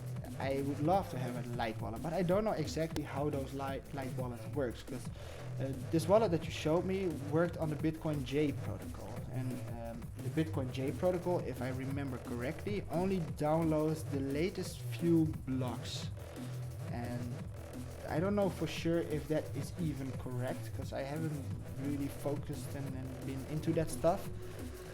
But a light wallet is definitely very important for usability. It's not important for miners and stuff and for keeping money, but it is very important if you want to be able to use it as cash. And to be able to use something as cash, you need to be able to spend it fast and get it fast. And by fast, I mean like, okay, here, you got it right now, you know? And you need a light wallet for that. It's very hard to do that with a hard wallet, light, heavy wallet? What's the opposite of light? Dark wallet? I don't know. But yeah. And back to that Git idea. I'm sorry that I wandered off because I read a comment. Okay, what is a repository? How people upload changes, etc. if you can. Ooh. We compiled the coin. We did it. We're almost finished, because what we want to do now is we want it on Windows. So it is here. I can see already that it has been compiled. It is finished. And now I just want to send it to Windows, and I can't remember exactly how I did that. So I need to use my cheat sheet. Make install directory, but this is not the right directory. Mount C, and it's not SD, but it is Mr. Oh, I can't edit. Okay, and it's not Fortcoin anymore. We're now working with Bitcoin, so let's call that Windows 64 Bitcoin 16 dash here 16.1.1. I guess that was what it was called. And oh, what did I do? Oh, it's still here. This SD is not the right one. This PC has Mr. And it should make a new folder on our desktop now. Let's see. Come on. Show me the magic. Give me the new folder here. We see a warning. Remember to run lib2 finish. Use blah blah blah. Let me just check. Do we have a working wallet? Local Oh, I think we do. I think we do. I think we got it. We did it. Yes, we did. Let's open it and see if it will connect to the Bitcoin network. Use the default data. Yeah. And as you see, I showed you guys before, it always sends you to see users, your username, app data, roaming, Bitcoin. Ah, yeah. We did it. We compiled it. Woo! That's what I usually do when I do something. Wow. Awesome. So we finished the compilation, man. What? That took us way too long. It took us 3 hours and 20 minutes. And damn it, man. The fact that you, Mr. Nyan45678, are still here, man. I really do appreciate you hanging out this entire time, listening to me. And as you can see here, this is a pre-release test build. Use it at your own risk. Do not use it for mining or merchant applications. Yeah. But yeah, we did it. It does connect to the network. It is the official newest Bitcoin Core wallet, and we didn't download it from the internet. We created it ourselves. Wow, I'm very happy. We did it. I don't want you to continue downloading. Stop it, or else it would download 180 gigabytes or whatever.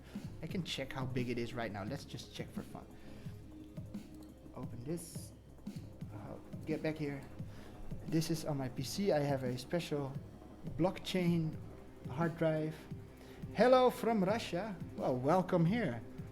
Wow, I never expected anybody to come live after 3.5 hours, because I'm almost finished with what I was planning to do.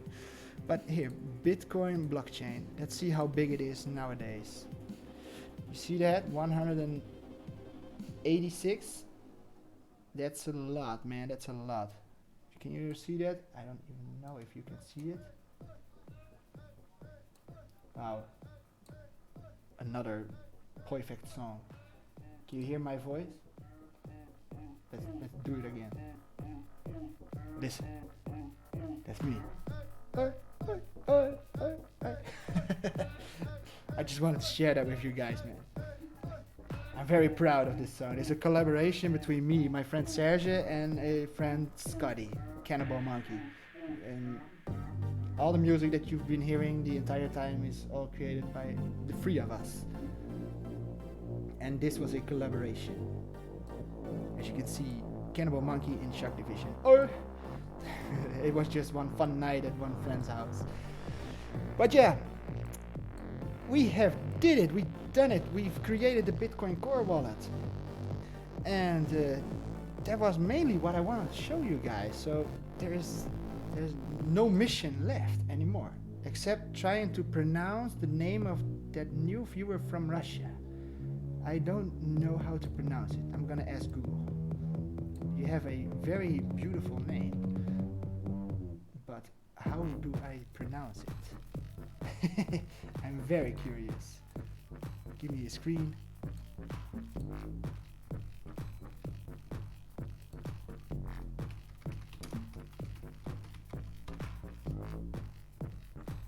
Okay, I gotta hear this. I'm very curious. It says Dead Sky. Oh, Dead Sky canal. Dead Sky. So. Детский канал. One more time. I put it a little bit louder. Детский канал. Children's channel. Ah. Okay. Cool. I was just curious. Let's get back to this song. A little less loud. Yeah, man. Ja, hier heb ik hem luider. Maar voor hun niet. So, yeah. Let me get my chat back in screen, because I can't read it. Only problem with Bitcoin account wallet is that it does not use SegWit. What was the SegWit again? I'm sorry, I forgot. I'm so stupid. SegWit was having 3 private keys for one address, if I am correctly, but I'm not sure. SegWit, wiki, whatever. So Am I correct that the SegWit witness? Yeah, that means that you need to have more than one private key. Am I correct? Has to solve Bitcoin blah blah blah blah blah. New witness structure. Blah blah blah blah. So please correct me if I am wrong, because I'm not sure. SegWit significant backward compatibility. It increased block size by changing the definition of a block to be measured as 1 million units instead of bytes. Man, I definitely need to get into this a little bit more before I can even have an opinion on the subject, because I cannot have an opinion on this subject because I don't know squat about it. Apparently, because when I'm reading this, I'm like, okay, I just know how the Bitcoin source code can be compiled. I don't know anything about this yet. I have been reading about this SegWit stuff, and I remember when I read it that I was like, yeah, man, it sounds good. So, I don't know. I don't think it is a bad thing if it is not in a wallet. I don't know if it is necessary to have it in a wallet. I don't know if it is safer to have it or without it.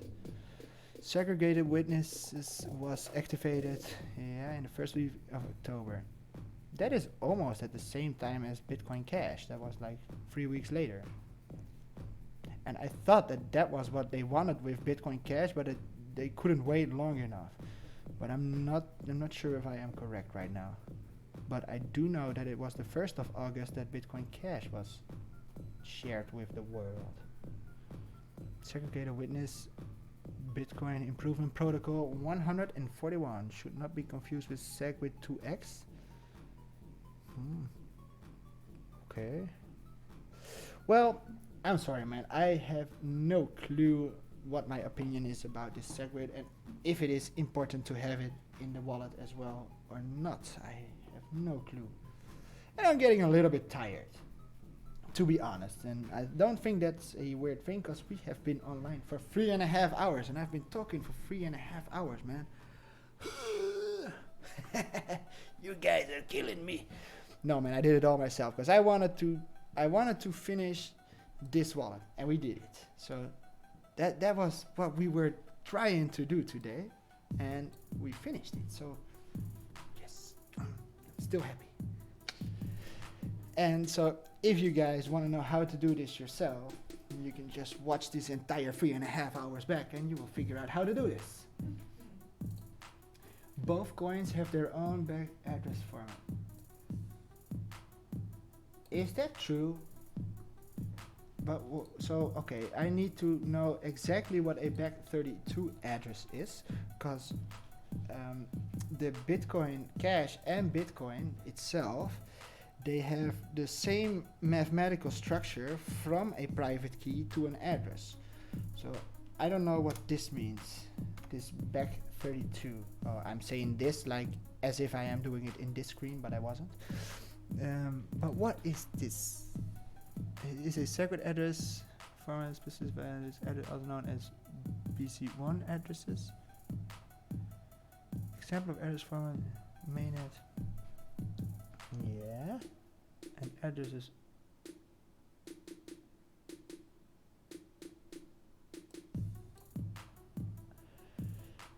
Okay, so that's BC1 addresses.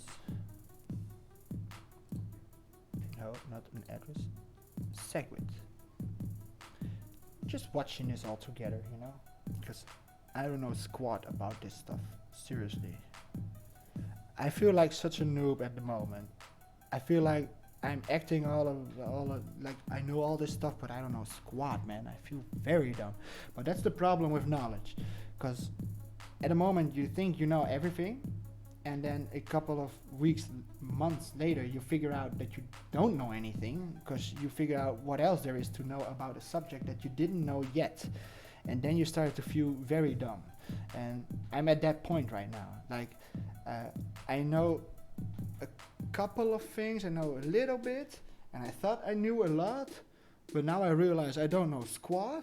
And once that I'm through that phase, I would be a master. because that's how it usually goes. But we're not there yet. I'm at the moment at that point like, okay, I never thought of this, I never thought of that, and now you're asking me about segregated witness, and I'm like, yeah, I have heard of it, but I don't know anything about it. I just know that it's there. And yeah, that's how you get smarter in the end, by knowing what you don't know and knowing what you have to know. But the problem is you can't learn everything within a short period of time. So that's not cool, man. I wish I knew everything. I wish I could tell you everything you want to know. I wish I could read all that stuff that you sent me like first try, and that I could be like, yeah, this is what this means and that means that. But that's not the reality. Reality is that I'm just an ordinary beginning programmer. So this project has been going on for decades. This whole idea of making digital cash. Digital cash is not new. Bitcoin is not new. It's not started at 2009. It started way back in the 80s. That's when they first dreamed of having Bitcoin, even though they didn't know it was gonna be called Bitcoin. They already had the dream of having cash on the internet, and they've been working decades on that. And it was not one person working on it for decades. It had been groups of people working on different parts of this project. And so that's why I believe there is no one person called Satoshi Nakamoto that is responsible for this. There is a man called Satoshi Nakamoto, but he is not responsible for this all by himself. I think it is a group of people. And so it is madness if I would be able to read and understand all this code in such a short period of time, because I've been interested in the source code for maybe, I don't know, ever since I started with my YouTube channel. I don't know when I started interest in the source code, but it's not that long ago. It might be half a year ago, not much longer. So yeah, I'm already proud that I am one of the few able to do this, what we just did, to create the core wallet out of thin air. Well, not thin air, out of my Ethernet cable, you know, downloading a lot of stuff. Let's see how big it is now, my virtual machine. I'm just curious. I want to know before we end this live stream. Unless you guys have some questions, then I would be glad to stay. Even Litecoin have back to SegWit address format. Pay to script address starts with free, starts with BC1, and Bitcoin Cash address starts with Bitcoin Cash. Okay, but that's not technical information, because not what is a pay to script address, and why does it start with a free, and why does the back 32 address start with BC1, and Bitcoin Cash address starts with Bitcoin Cash _Q. Yeah, but it's essentially the same, because you can literally copy paste your wallet address and the private key, and it will work on both blockchains as long as you have funds in it. But it is the same protocol. But yeah, I wanted to see how big my virtual machine is. Where can I find it? It was my C drive. Oh, I'm in the wrong Windows. Let me get to the right Windows. Oh, it's still open. So, original it was 10 gigabytes, and now we are at... Didn't it grow in the meantime? It did not grow? No, still 19 gigabytes? Oh, that's not that much. Okay. So, I'm getting a little bit tired. I need to stretch out a little bit. I've never been live for this amount of time, man, for 3.5 hours. My plan was to be online for 2 hours, so I'm very happy. I heard it solves malleability problems with Bitcoin. Malleability. I don't know. I don't know exactly what the problems were that it is solving and how does it solve it. I have no clue at all. Oh, I totally forgot that I can do this. It's not working even. Whoa.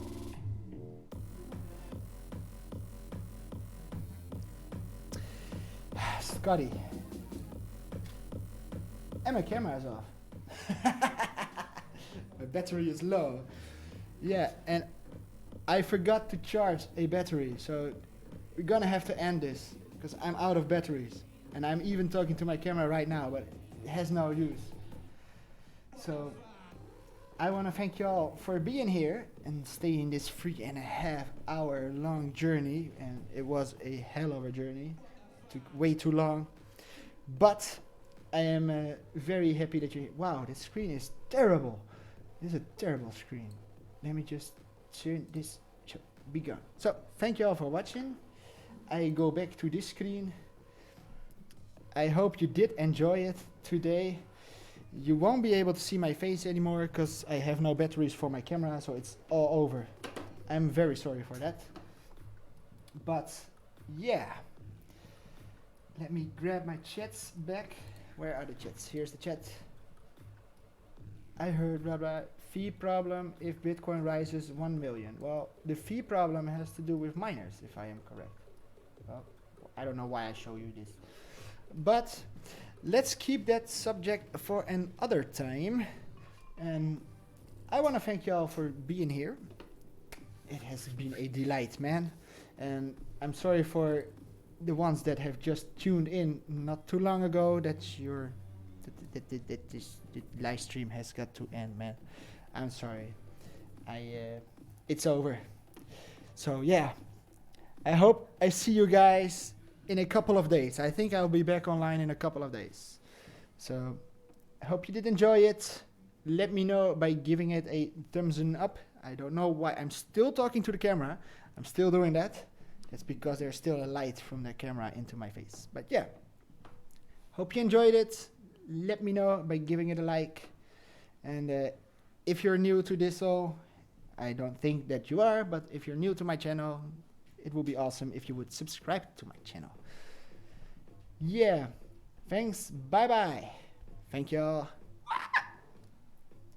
I can't do my crazy dance anymore. Oh, I already did it. Thank you. Goodbye.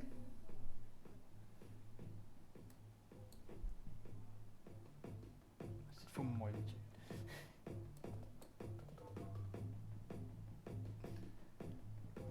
Even nou 1 keer mijn favoriete liedje.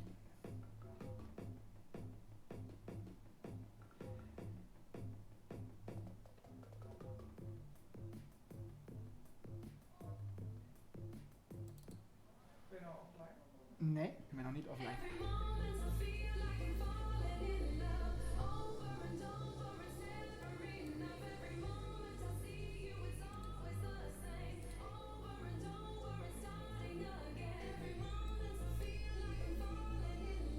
Deze mag ook uit.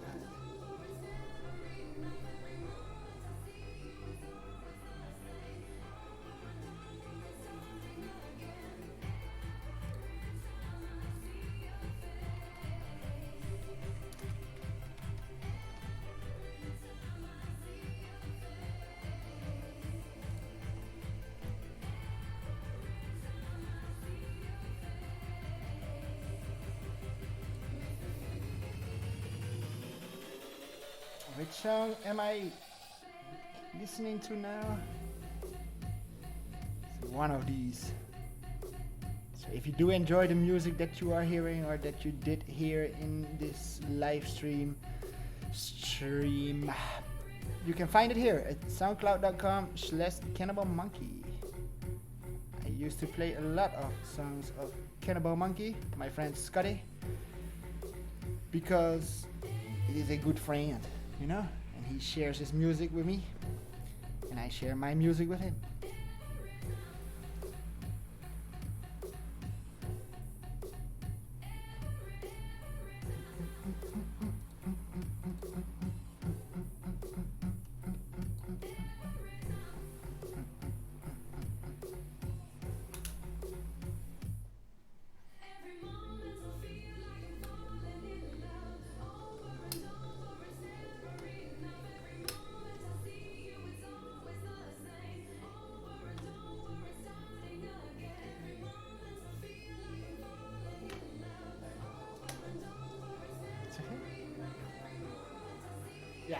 sowieso. Dus de ramen nu open waren met al die lampen.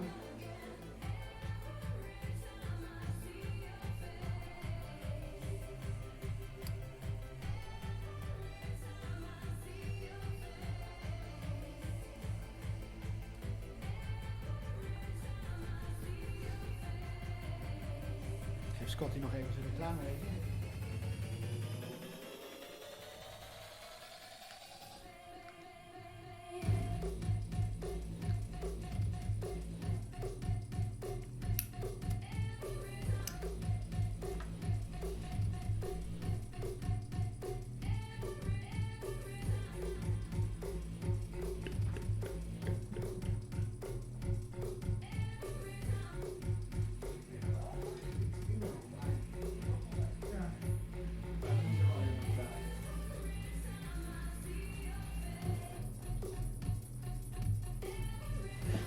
Het zijn nog steeds 3 mensen, maar...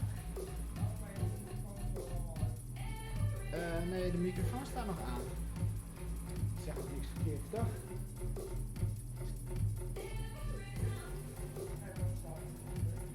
Ja, oké, niet dat je ineens hele rare dingen gaat lopen gillen. Ja. Niet dit nummertje weer, hoor.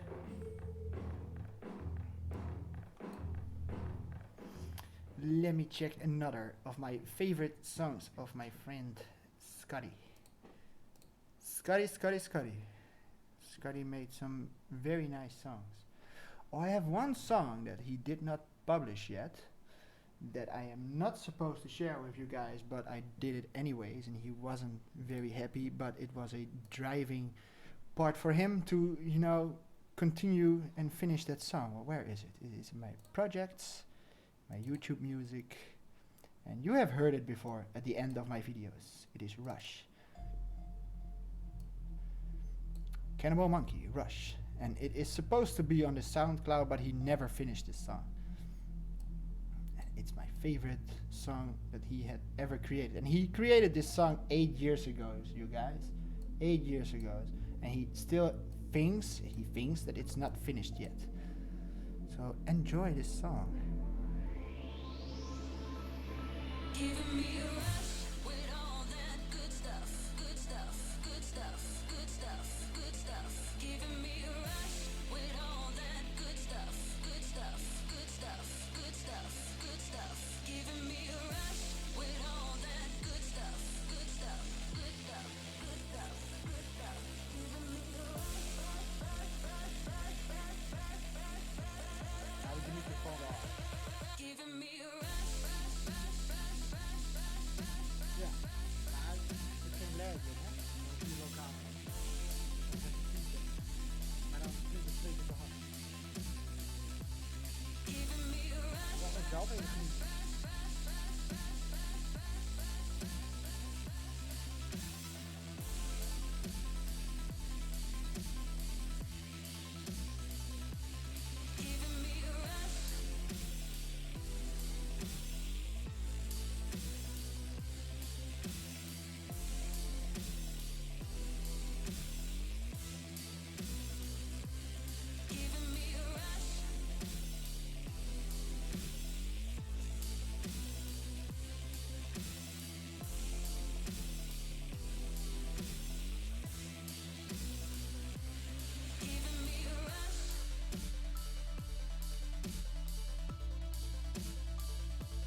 So, I hope you guys did enjoy that song. If you did enjoy that song, be sure to check out Cannibal Monkeys. His SoundCloud. It's all free music. It's all his dubstep. He's been creating this Cannibal Monkey for years now, and he needs some extra exposure. So, give him a big thumbs up, like, love, whatever you can give him. And yeah, thank you all for being here, and see you guys next time. Goodbye.